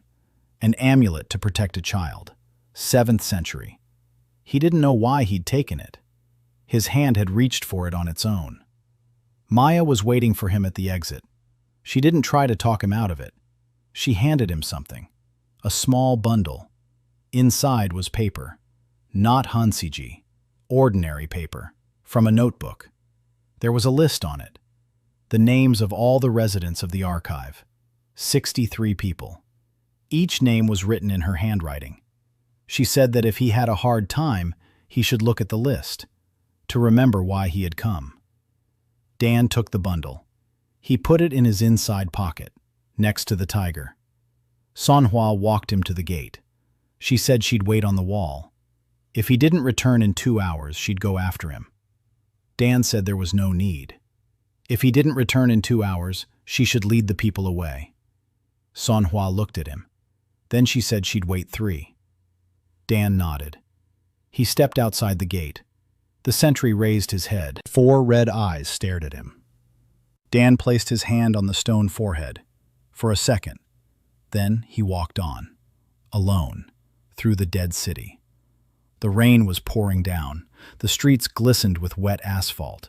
Overturned cars. Shattered storefronts. Trees that had grown through cracks in the sidewalk over the past 3 months. The world was changing. Fast. Nature was filling the gaps left by people. Dan walked for 10 minutes. 5th and Madison, an intersection, wide, open. The traffic lights weren't working. One had fallen over and was lying across the road. A man was standing on the corner. Dan saw him a block away. Tall, broad-shouldered, short haircut, military jacket, hands behind his back, standing straight, like a pole, not moving, not getting wet. Rain was running down him, but he looked dry. A general's uniform or something related to his SS rank. The environment around him seemed to yield to his presence. Dan approached. He stopped 5 meters away. They looked at each other. Vincent Ryan, about 50 years old, a face carved from stone, gray eyes, cold. Not angry, just cold, like the sea in November. Dan activated vassal recognition and recoiled inwardly. Ryan was like a wall, solid, impenetrable, no willingness to submit, no emptiness inside that needed filling. This man knew who he was and why he was here. Every molecule in him was in its place. Dan realized that the decrees wouldn't work on Ryan, not a single one. Ryan didn't acknowledge him, not out of fear, not out of calculation, not out of curiosity. Ryan saw an obstacle standing before him, not a ruler, an obstacle. Ryan spoke first. His voice was low, steady. He said he'd been expecting someone else, someone more important, someone worthy of the SSS rank. But here he was, looking at a skinny guy in a patched coat. Dan said he was sorry to disappoint him. He hadn't had time to order a crown yet. Ryan didn't smile. He said Dan had 2 options. The first, the archive joins the guild. Dan becomes an advisor to Ryan. His people receive protection. His strange abilities are used for the common good. Option 2, the archive continues to exist but without the guild's support, without trade, without medicine, without allies, in isolation. Sooner or later, monsters or starvation will take their toll. Dan listened. Rain pounded the asphalt. He asked Ryan why he needed this. 63 people, a small enclave, a museum on the outskirts of town. Why would Ryan, with his 400,000, waste time on such a trifle? Ryan answered directly. Because of the SSS. Because people are talking.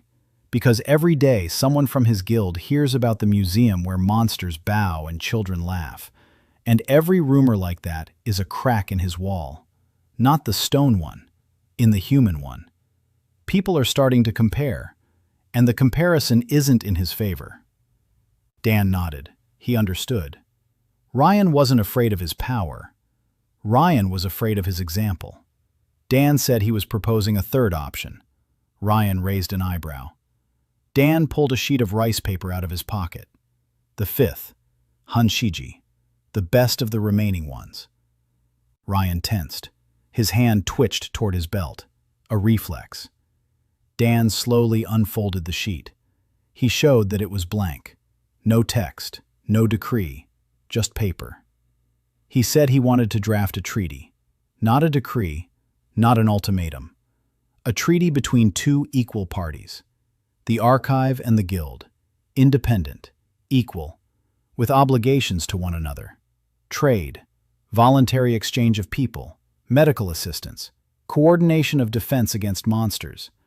No subordination, no hierarchy. A treaty sealed with his seal, which means it is physically impossible to break as long as Dan is alive.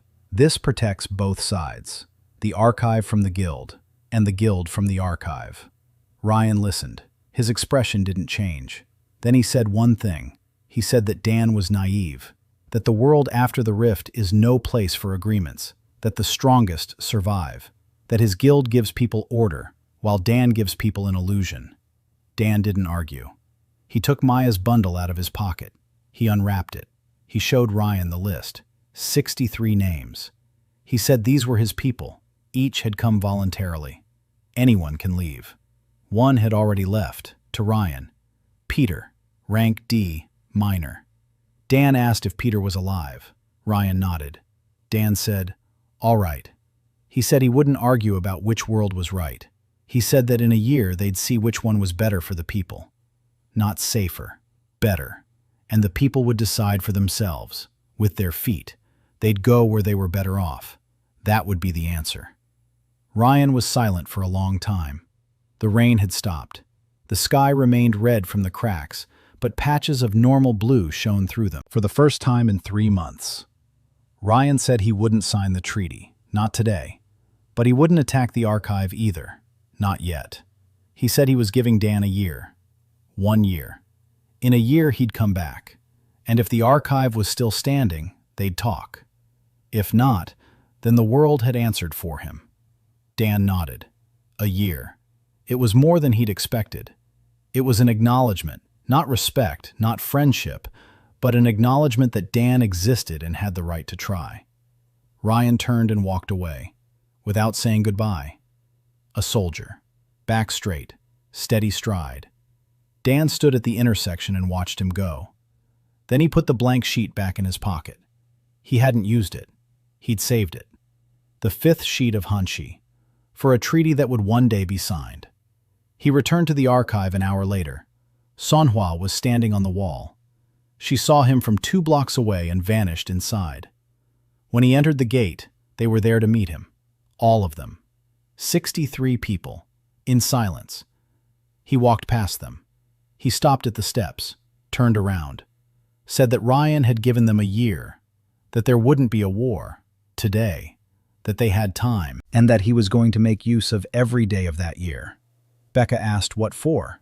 Dan said, so that in a year, when Ryan came, he wouldn't see 63 people behind a wall, but a city where people would want to live. That evening he sat in his office, alone. The inventory book lay before him. He was writing. 10th observation. The meeting with Ryan revealed the limits of the class. A person who is completely confident in himself is invulnerable to recognition and decrees. The Emperor's power is useless against someone who has no need for a ruler. Therefore, it is impossible to defeat Ryan in a direct confrontation. Therefore, victory must come some other way.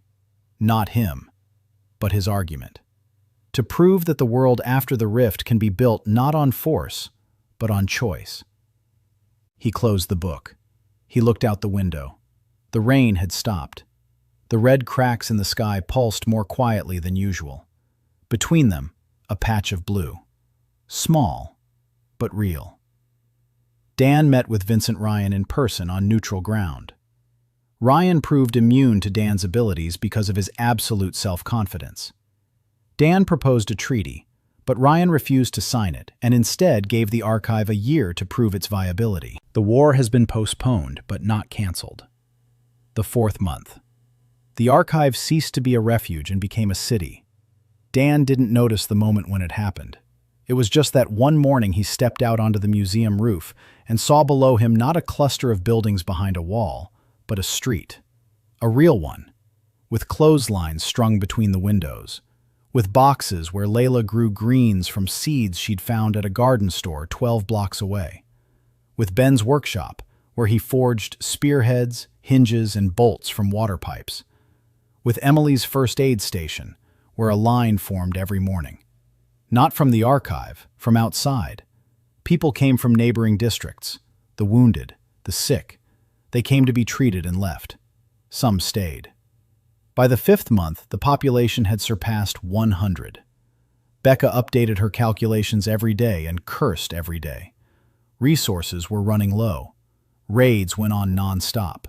3 groups of 4 people each. Jin led the long-range ones. Marcus led the medium-range ones. Tom led the close-range ones. Manhwa coordinated everything from the museum roof, where she had set up an observation post. She saw the city like a chessboard. Every alley, every roof, every movement. The security advisor thought things through rather than acting on impulse, and she thought brilliantly. On the 115th day, Dan received the news he had been both waiting for and dreading. Jean had returned from a long-range sortie, 30 blocks to the south, beyond the guild's territory. He found people, lots of them, about 200. They were living in the ruins of a shopping center. No walls, no leader, no system. Every man for himself. Among them were high-ranking members, B ranks, and even one A rank. But they were fighting each other. Over food, over space, over women. Jin said he'd seen corpses, human ones, killed not by monsters, but by people. Dan listened. Then he asked Jin what he thought. Jin said they could rescue those who wanted to leave. Maybe 20, maybe 30. Women and children first. Dan agreed. They spent a week preparing the operation. Manhwa mapped out the route. Jin assembled a team, 8 fighters, the best they had. Jin himself was a B rank. Manhwa, an A rank, went with them. Dan didn't want to let her go. She said that a security advisor who hadn't seen the threat with his own eyes was a bad advisor. Dan couldn't argue with her own position. They left at dawn. They returned 2 days later. With them were 31 people with them, women, children, the elderly, and one man with a bandaged head and empty eyes. His name was Quan, strategist class, rank B. He'd tried to organize the people at the mall. They beat him up and threw him out for trying to establish rules. Rules. In a place where the fist ruled. Emily worked around the clock. 31 people. Dehydration, infections, fractures, burns, beatings. She hadn't slept, and Dan saw the dark circles returning under her eyes. He approached her at 3 in the morning and reminded her.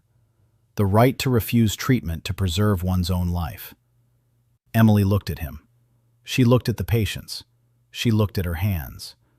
Then she said she'd finish up with these patients and go to bed. A promise. Dan stayed by her side. He held the lamp while she worked. 2 hours later, she was done. She lay down right on the floor of the infirmary. She fell asleep instantly. Dan covered her with a blanket, the very one that had once caused the 2 of them to argue. The archive had grown to 130. The wall was feeling cramped again. Tom worked non-stop. His class was evolving from constant use. The rank D reinforcer had become a rank C reinforcer. The walls he touched were now twice as strong. Lee Wansik was growing too. The rank C restorer had become a rank B restorer. He could repair cracks in the walls that were 3 days old. Not just 1 day old as before, 3 days old. Together they expanded the perimeter by another 2 blocks. Dan wrote a new decree on homemade paper, an expansion of the House of Memories territory. He noticed that the homemade paper worked better than before, not because the paper had improved, because he had grown stronger. Synchronization with the class, 22%. It was growing slowly, but it was growing. On the 130th day, the 6th month, Dan appointed Quan, a B-rank strategist, a man with a bandaged head and empty eyes that had filled with life again after a month in the archive. Dan appointed him keeper of the council, not a strategist, not a military planner, guardian of the council. His duty was to organize discussions, to ensure that every voice was heard, that decisions were made not by one person but by the group. Quan looked at him and said he understood. It was a safeguard against Dan himself. If Dan ever began making decisions on his own, Quan had to stop him. Dan said that was exactly right. Quan accepted it. On the 135th day, Dan used the seal consciously and on a large scale for the first time. Not on a door, not on a wall, on a contract, an internal one, the archive's first constitution, a draft. He'd been writing it for 2 weeks. Maya helped, Becca helped, Quan helped.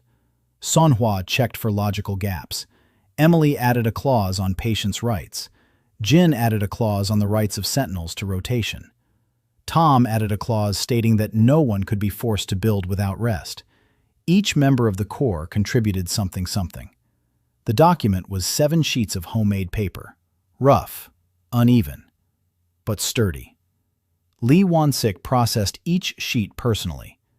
Dan read the Constitution aloud to all 130 residents, in the main hall, beneath a hole in the dome through which the sun shone. For the first time in 6 months, the sky was more blue than red. The cracks were fading, slowly, but they were fading. The Constitution was simple. The archive belongs to its residents. Everyone has the right to leave. Everyone has the right to food and shelter. Everyone has the right to a position corresponding to their wishes and consent. No one may be coerced. The head of the archive appoints positions but does not own the people. The head of the archive can be removed by a decision of the council. The last point was met with silence. Dan, rank SSS, the only SSS in the world as far as anyone knows. He wrote that he could be removed by a decision of the council. Ordinary people, ranks D, C, and B.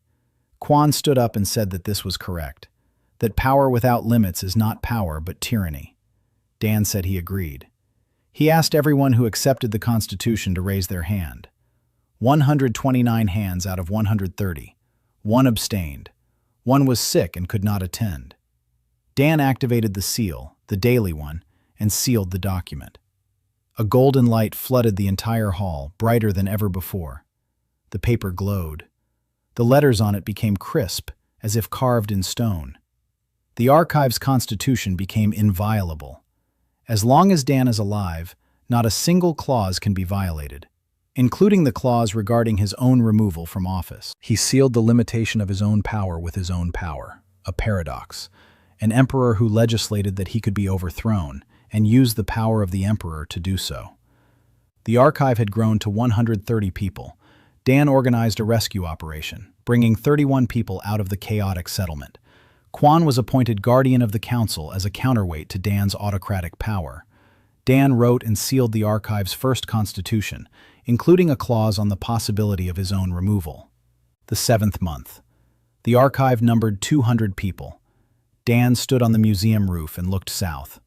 Somewhere out there beyond the horizon lay Portland, or what was left of it. Rumors trickled in fragments. Portland still stands. Not all of it. Part of it. Someone is rebuilding it. Someone is building. Not like the Guild. Differently. Dan had been thinking about this for 3 weeks. Then he called Jean and said he needed to make it to Portland. Jean said it was madness. 300 kilometers. Through territory full of monsters. Through the Guild's control zones. Through no man's land where people kill for a can of food. Dan said he knew. Jean said that in that case, he was going with him. Sonva said she was coming too. Dan said no. Sonva was needed at the archive. The archive couldn't be left without both a security advisor and a tracker at the same time. Sonva argued, harshly, directly. She said his life was more important than any protocol. Dan said his life wasn't more important than the lives of the 199 other people who would be left unprotected. Manhwa fell silent. Then she said she hated it when he was right. Dan smiled. The group set out at dawn. Dan, Jin, and Jong-ah Park. Jong-ah appeared at the archive in her 6th month, quiet, like a shadow, because she was a shadow class, SSS rank, 19 years old, small, skinny, wearing a sweater 2 sizes too big. She came in at night. Marcus didn't hear her. The guard didn't notice her. She walked through the wall, literally, right through the stone. Dan found her in the morning. She was sitting on the floor in the principal's office, asleep. An old family fish-cleaning knife lay next to her. Dan didn't wake her. He sat down at his desk and went back to work. When she woke up, he asked if she wanted some tea. Chona didn't speak for 3 days. She watched. She listened. She wandered through the archives, invisible. Dan knew she was there. The vassal's detection system sensed her as a tiny, icy dot. Not cold with anger, cold with loneliness. On the 4th day, she came to him and said that her class was only good for killing, that she could become invisible, pass through walls, and slit a throat before the victim even realized they were dying. That she was afraid of herself. That she had once killed an A-rank monster and felt nothing. And that frightened her more than the monster itself. Dan listened. Then he said he had a position for her. Jong-ah. Dan wrote on a piece of homemade paper, Jong-ah Park, class, shadow, rank, SS, appointed guardian of silence. Duty, to walk through the archives unseen, to listen, not to spy, but to know who cries at night, who cannot sleep, who is hungry but remains silent, who is hurt but endures, and to report to Dan, so that help arrives before it is asked for. Jong-ah read the text. For a long time. She reread it. Then she looked up. In her eyes was something Dan saw for the first time. Not tears, not gratitude, understanding. She realized that invisibility isn't just a weapon. Invisibility is the ability to be there when no one knows you're there, and to offer comfort by letting help come on its own, without requests, without humiliation. She accepted it. The SS plus shadow, a bonus to perceiving emotions within the invisibility zone. She became the archive's ears. Marcus heard sounds. Chona heard pain. Together, they knew everything about every resident, and Dan knew through them. Every evening, Chona came to him, invisible.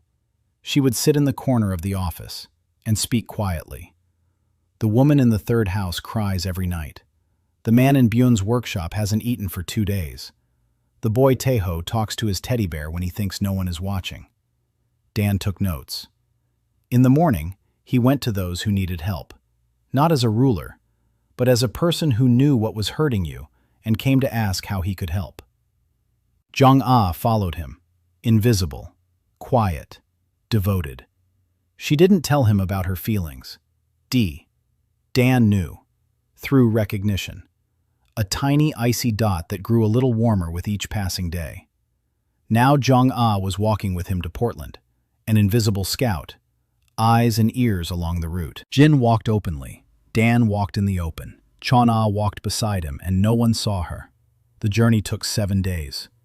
Through the ruins of the suburbs, through a forest that had grown in 3 months where the old highway used to be. Trees grew 3 times faster after the rift. The world was filling the voids. They bypassed monster territories.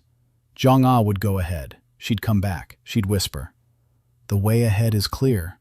Or, "There are 2 C-rank monsters ahead. Let's go around to the left."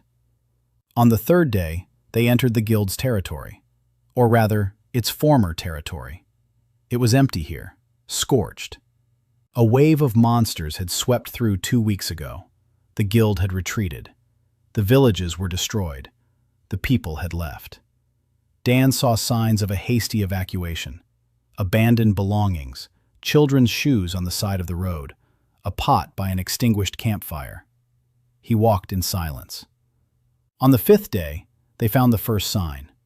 A wall, not made of stone, made of wood, but perfectly straight, as if it had grown out of the ground.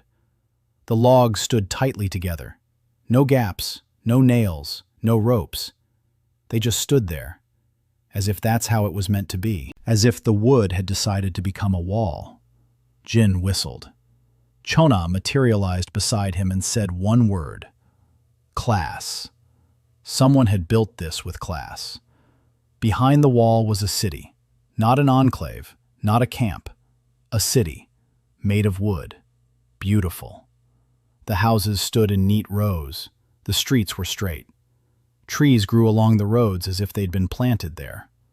A fountain spouted water in the central square, a real one, clean water. They were met at the gate. A woman, about 28 years old, tall, calm, dark hair tied in a bun. Her hands were in the soil. She was digging in the garden by the wall when they approached. She looked up and gazed at Dan. Then she smiled. She said she'd been waiting for him. Her name was Yuna Sun, architect class, SS rank, bearer of the second throne. Dan looked at her and sensed it, not through vassal recognition, in a different way, deeper, as if two tuning forks were ringing at the same frequency. She bore the throne, just like him. She knew what that meant, just like him. Yuna invited them inside. The city was called Skeleton, 250 people. She had built it in 4 months, all by herself. Her architect class allowed her to build with living materials, wood, stone, earth. She drew a blueprint and the world built itself according to it. But just like Dan's, her power came with conditions. The blueprint had to be flawless, architecturally precise, with load-bearing calculations and proportions. She designed every house as if it were her thesis project. Yuna had been an architect before the rift, just as Dan had been a curator. Their classes were an extension of who they had been before the end of the world. They talked for 3 days. Dan told her about the archive, about the Constitution, about the offices, about Ryan, about the year he had given them. Yuna told him about the Ostov, about how she found her throne amid the ruins of an old temple on the outskirts of Portland, about how the throne crumbled to dust, bestowing her class upon her, about how she built and built and built because if she stopped, she'd start thinking. And if she started thinking, she'd realize she was alone, the only one carrying this burden. Dan said she wasn't alone anymore. Yuna looked at him. For a long time. Then she said she knew. From that moment on, she knew. The 9th month. The alliance between the archive and the skeleton changed everything. Yuna arrived in Seattle a month after the meeting. With her were 15 builders from the skeleton. She looked at the wall of the archive. She shook her head. She said that Tom and Lee Won-sik could work miracles out of nothing, but nothing was still nothing. Then she took out a notebook, a pencil, and she began to sketch. She drew for 3 days. Calculations, cross-sections, top views. Every line was precise. Every angle was calibrated. On the 4th day, she placed her palm on the ground in front of the archive wall and activated her class. The ground trembled, not strongly, like a sigh. Stone blocks rose from the ground, smooth, solid. They stacked on top of one another like bricks laid by an invisible mason. The wall grew to 4 meters in an hour, wide, with a platform at the top for sentries, with loopholes, with staircases. Tom stood nearby, watching with his mouth agape. Then he placed his hand on the new wall and solidified it. Yuna looked at him and nodded. Good work. Tom blushed like a schoolboy. The archive now had real walls. The perimeter spanned 6 city blocks. It could hold 300 people. There was plenty of room. For the first time, Yuna built barracks for the sentries, a workshop for Ben. She expanded Emily's infirmary. She built a school, a small one, just 1 room, but a school nonetheless. Khan became the first teacher. A 12-year-old boy, a lantern bearer, taught the younger children to read by the light of his own hands. Dan watched this and made entries in the inventory book. Not observations about the class. He was just writing things down, to remember. Yuna stayed at the archive for 3 weeks. She and Dan worked together every day. In the morning, she built. In the afternoon, they discussed plans. In the evenings, they sat on the museum roof and looked out over the city. Yuna spoke little, but when she did, every word was in its place, like a brick in her walls. She told Dan what no one else had said. She said he was changing, that class Emperor was integrating into his personality, that he had started speaking differently, move differently, that when he entered a room, the air grew heavier, not in a threatening way, more significant, as if the room understood who had entered it. Dan knew. Synchronization, 31%. He felt it every day. He began to see the connections between people, not through recognition, just seeing. Who was friends with whom? Who was afraid of whom? Who loves whom? The web of relationships within the archive lay before him like a map. And he could influence it, not by decree, by a word, by a glance, by his presence. It was frightening. Yuna said she felt the same way, that she could sense buildings, every single one, alive or dead. She knows which house is worn out and which is still sturdy. She knows where a wall will crack a week before the crack appears. The architect class had integrated into her just as the Emperor had integrated into Dan. They were both becoming something greater than they had been, and both were afraid of it. One evening, Yuna said that before meeting Dan, she'd thought she was doomed to loneliness, that the Tro carrier is a sentence, a life sentence, because no one can understand what it's like when the world responds to your blueprints, or to your decrees. No one except another bearer. Dan was sitting next to her. Half a meter separated them. He didn't notice when they started holding hands. Yuna didn't notice either. They both noticed at the same time. They looked down at their intertwined fingers. Yuna said it was awkward from a diplomatic standpoint. Two leaders of two enclaves. Dan said that diplomacy could wait. Yuna stayed for another week. In the 10th month, news arrived at the archive that turned everything upside down. Chon-Ah brought it. She had gone on a reconnaissance mission 20 blocks away. Invisible, inaudible. She found an underground bunker, an old one, pre-rift, a military bunker. Inside were documents, not military, scientific, folders, dozens of them, research, dated 20 years before the rift. Someone knew. Someone in the government knew that the rift would happen, and was preparing. The documents described the thrones, not in detail, fragmentarily, as if those who wrote them didn't fully understand it themselves. But one thing was clear. There were 7 thrones. The Emperor, the architect, the executioner, the priest, the healer, the blacksmith, and the keeper. 7 thrones. 7 classes left behind by the previous civilization. Seeds, in case the world fell apart again. And one more thing. The previous civilization did not perish because of monsters, not because of the rift. It perished because the 7 bearers of the thrones could not agree. They fought one another. Each believed that only his path was the right one. The Emperor wanted order. The architect wanted beauty. The executioner wanted justice. The priest wanted faith. They tore the world apart, and the rift became permanent. Monsters poured through the cracks left by their war. Dan read these documents all night. Then he closed the last folder. He looked at his hands, the Emperor's hands, and thought about how, somewhere on the planet, 5 other thrones were already waking up. The executioner, the priest, the healer, the blacksmith, and the guardian. And each of them carries their own truth. And if they cannot come to an agreement, the world will perish again, just like last time. He called for Yuna. She arrived 3 days later. She read the documents. She was silent for a long time. Then she said one thing. "So we mustn't repeat their mistake." Dan said yes. Yuna asked how. Dan said he didn't know yet, but he knew one thing. They wouldn't fight the other bearers. They would seek them out, find them, and offer not submission, but a choice, just as he had offered to everyone who came to the archive. If you want to stay, stay. If you want to leave, leave. If you want to be an ally, be one. Yuna said that was naive. Dan said Ryan had said the same thing. Yuna said Ryan was right.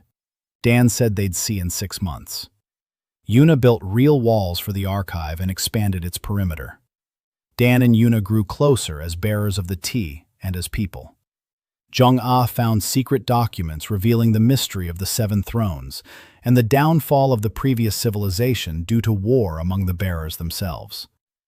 Dan decided to search for the other bearers and offer them an alliance rather than subjugation.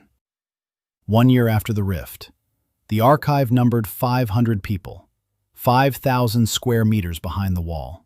A school, a workshop, infirmary, blacksmith shop, a kitchen where Layla fed 300 people a day, a farm on the former parking lot where vegetables grew in boxes that Yuna had cultivated from the ground, a water supply system that Nadine and Tom had built from old pipes and the spark class, electricity from 3 generators, lanterns on the walls that Han lit every evening with his own hands, children's laughter that rang out every day.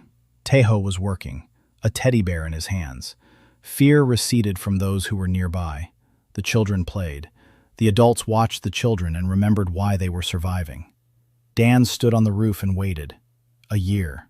Ryan had promised to come back in a year, and Ryan came. Not alone, with a squad. 20 fighters, all rank B and above, and Ryan himself at the head, rank SS, general class.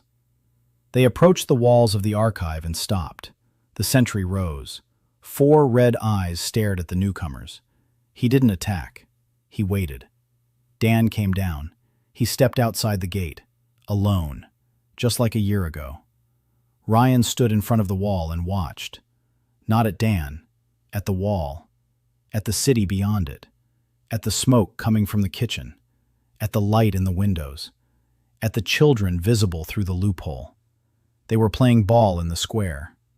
Ryan was silent for a long time. Then he said he hadn't expected this.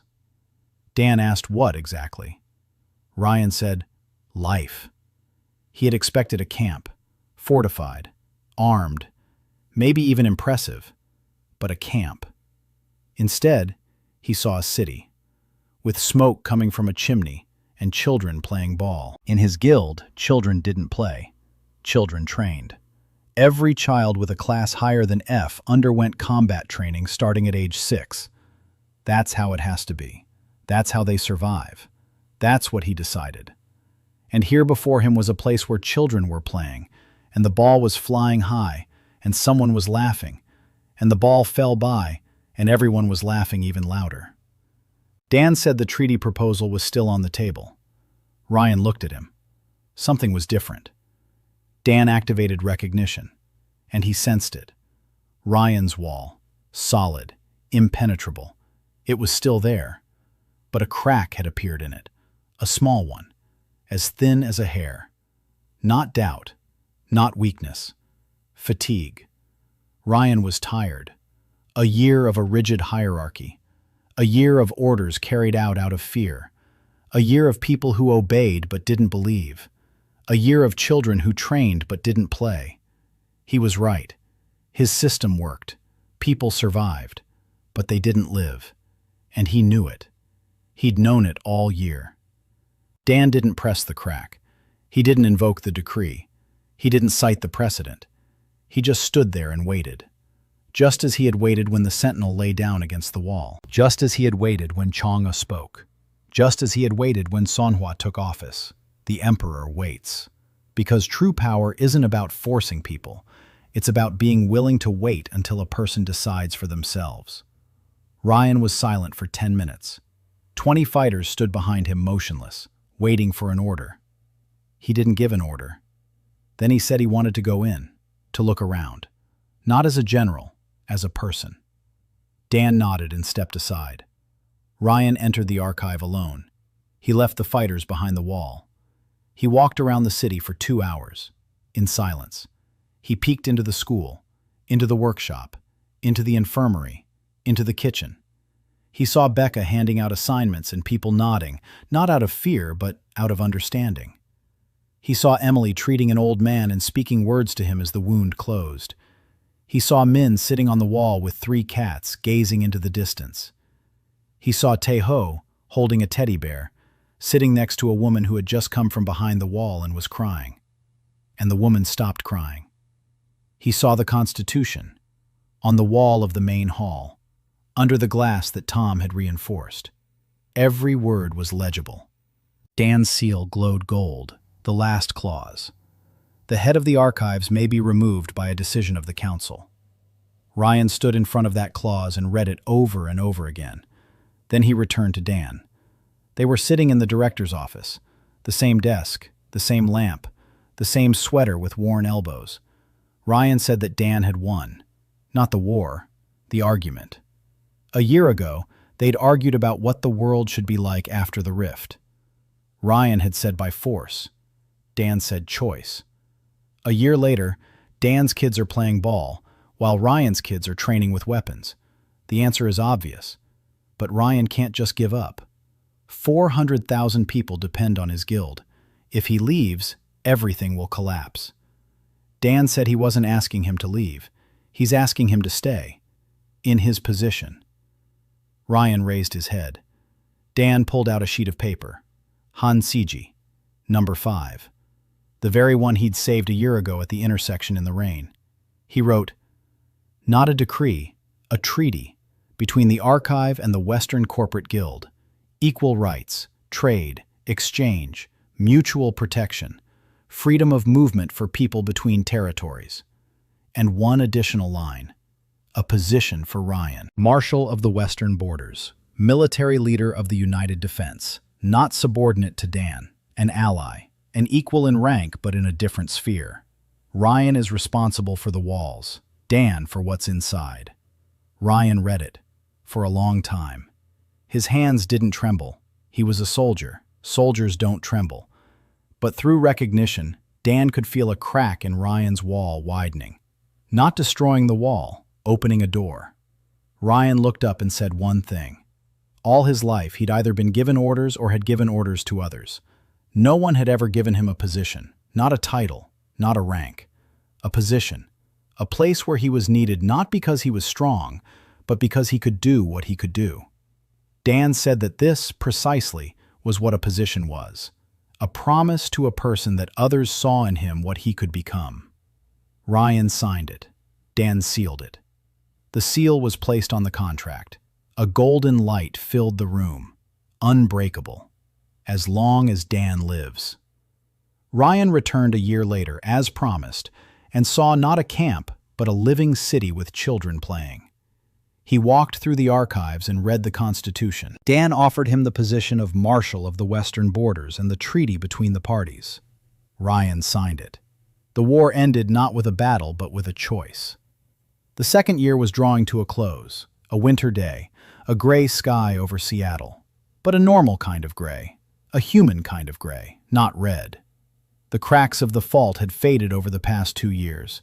They hadn't disappeared, but they had faded, like old scars that no longer hurt but serve as a reminder. The archive numbered 5,000 people. Not all of them lived inside the walls. Most lived in the surrounding neighborhoods, in the houses that Yuna, Tom, and Lee Wansik had rebuilt from the ruins. The wall had become a symbol, not a boundary. People came and went freely. The sentinel still lay by the gate, huge, stone. Children climbed on top of it, and it didn't move. Only its red eyes watched to make sure no one fell. Dan stood on the museum's roof, wearing the same coat, mended by Maya. Twice, 3 times, 4. The coat was held together by threads and sheer stubbornness, just like everything else. He looked down. The archive was alive. The morning shift was heading off to work beyond the wall. The evening shift was returning. Becca stood at the gate with a tablet, counting. She was always counting.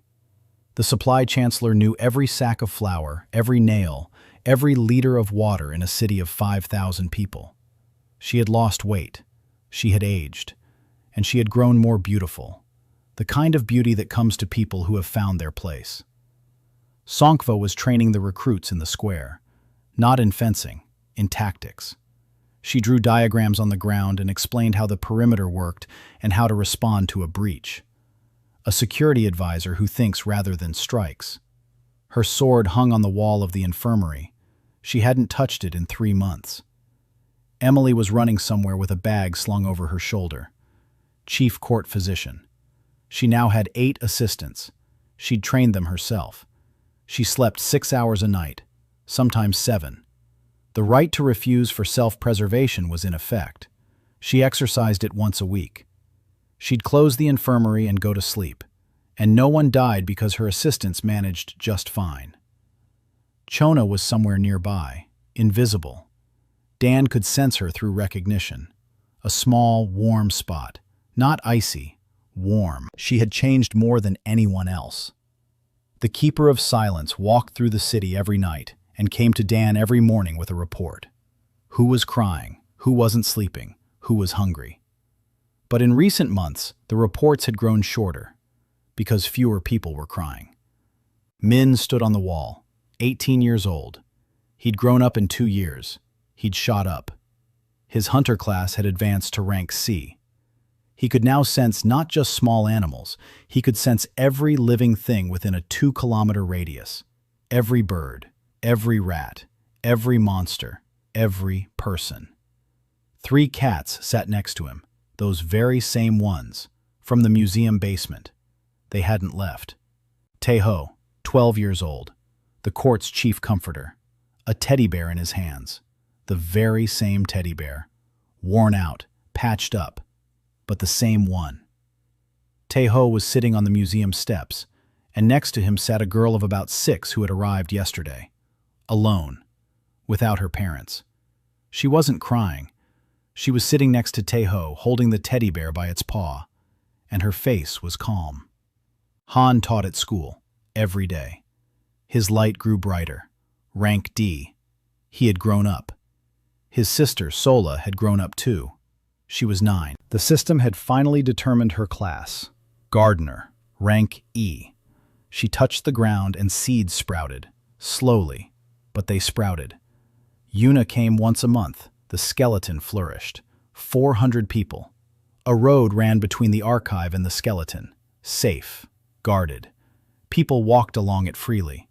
2 allied cities bound by a treaty and something greater. Yuna and Dan didn't announce anything. Everyone could see it anyway. How they looked at each other. How their hands found each other when they thought no one was watching. Jonah saw it. Always. And she kept quiet. Marcus kept quiet. Lee Won-sik was wiping his glasses. Tom was smiling.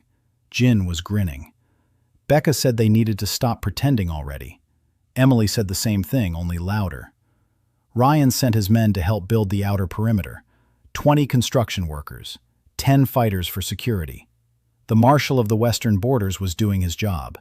Not out of obedience, out of duty.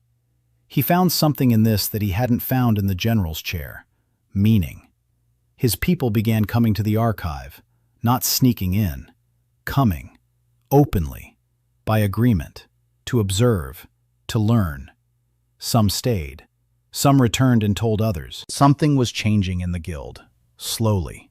But it was changing. Dan stood on the roof and thought about all of this. Synchronization with the class was 44%. Less than half. He was using less than half of his power, and that was enough to build a city. He didn't know what would happen at 100%. He didn't want to know. Not yet. Down below, a door creaked. Footsteps on the stairs. Familiar. Light. Maya had come up to the roof. A cup in her hands. Hot tea. Real tea. Not mint steeped in boiling water. Real tea from the supplies they'd brought from Ostov.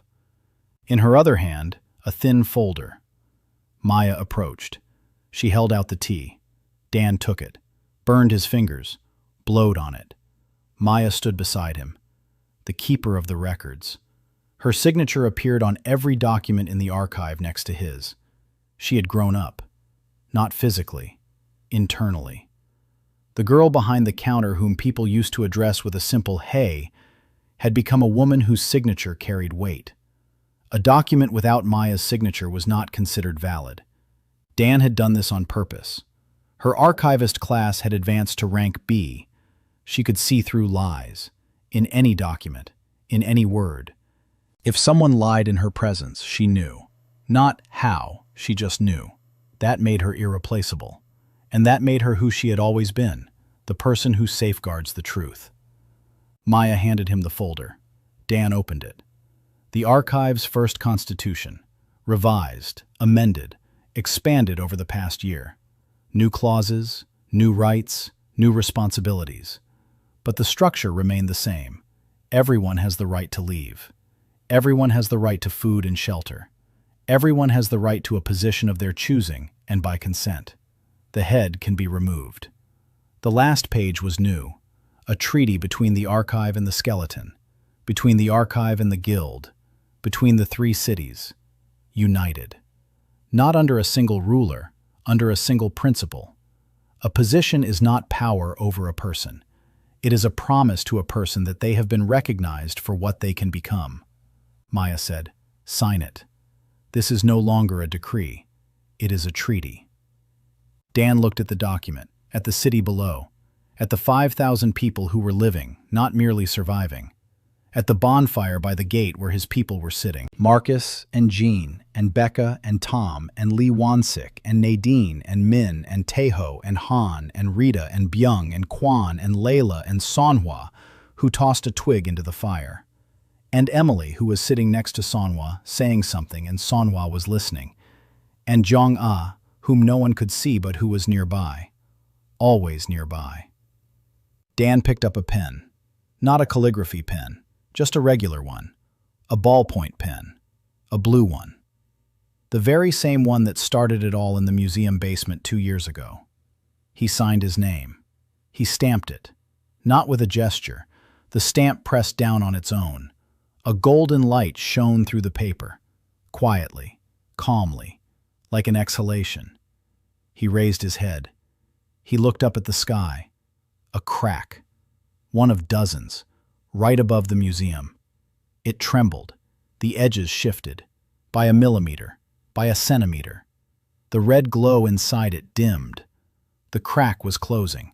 Not quickly, not completely, but it was closing. Dan watched.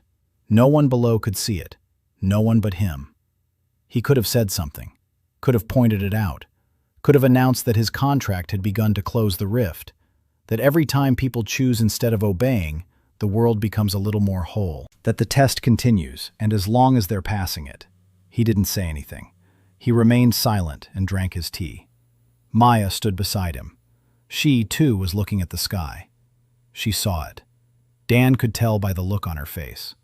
Her class. Archivist. She saw the truth.